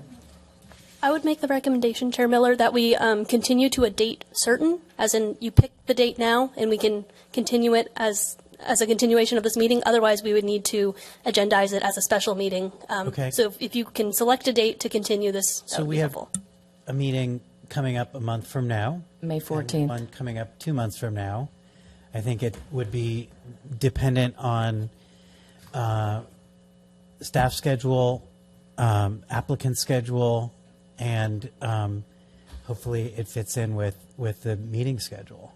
If they need 2 months or you need 2 months, or if we feel like we could address some of these issues in the next 30 days. Again, the next meeting is May 14th. I'm wondering if we should allow Jeff to speak about the continuation. I think, and thank you, Director Barba. Jeff Dodd on behalf of the applicant. What I think would be very helpful from the applicant's perspective is whether or not to decide to deny or approve. And I agree with the city attorney's office that you have, just because you're not the council, that you probably have a little bit of leeway. I do think HCD might be a little bit concerned about that, but notwithstanding, I think what would be very helpful from the applicant side is really to move forward, but with strong recommendations that the applicant consider these particular issues and address these issues fully, and having dialogue with the city attorney and planning staff whether or not these changes are legally allowed under density bonus law and the Housing Accountability Act. But just giving us time to do that. We're already talking with Kathy about, maybe we could switch the second floor over maybe this way. I just don't know if that necessarily requires a second meeting to come back in a month, but I think we're getting very clear direction from you in terms of lots 4 and 5, kind of the massing, I guess, that from the northern elevation, certainly on that. With respect to the gate, making sure that we have adequate distance for fire emergency vehicles, that there's enough for cars and queuing that doesn't present any sort of health and safety, a public health and safety concern. Dealing with addressing the tree line, getting confirmation from Public Works and maybe a third party that there is plenty of room for line of sight issues for cars leaving the driveway. Increasing the tree deposit, I think that's a pretty simple issue to examine. And then the recesses and retaining walls, just to see if that's feasible. The board is making a recommendation to the council to ask that it confirm with the applicant whether or not this is actually feasible. If it is feasible, we strongly recommend that the council require it as a condition. Thank you. I do appreciate that. I mean, I just want to reestablish what this board is here to do, which is it has been on many occasions where we've made recommendations to revisit, design, and represent the ZDRB. We're not breaking new ground here, right? So I believe we should still recommend that if that is indeed the case. I think this whole state density bonus element now shouldn't deter us from doing what we think is right and we've been doing the whole time. Now, what ultimately happens as a result may be out of our hands. So I think putting in a recommendations to make adjustments, representing to the ZDRB, we've done it dozens of times before. Nothing new happening here. We put that in the motion and let the cards fall as they may. Just to be clear, nobody's being singled out here. This is a very common outcome.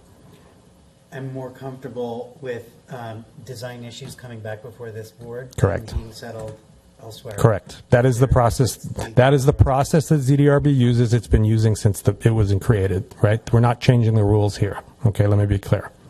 Right. And I'm sensing there's maybe frustration from that, but it's more often than not.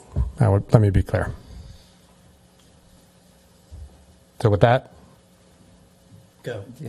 Yes, I'll make a motion to revisit the sidewalk design, the exact gate placement, revisit the north elevations for units 4 and 5, present a recommendation for retaining walls for the trees on the right of the property, I believe 21 and 22? 21 and 22. Thank you. Increasing the tree deposit and come back before the board with designs in the earliest available board meeting, which I guess is May 14th. That is my motion. I second that motion. All those in favor? Aye. Aye. All right. Okay. Is that a fair? Are we? Okay. Thank you. Yes, a motion to adjourn. I second. Oh, is there anything administrative that we need to cover? Nothing to report. Nothing to report? All right. I'll motion that we adjourn. I second that. All in favor? Aye. Aye. Aye. Thank you all. Thank you.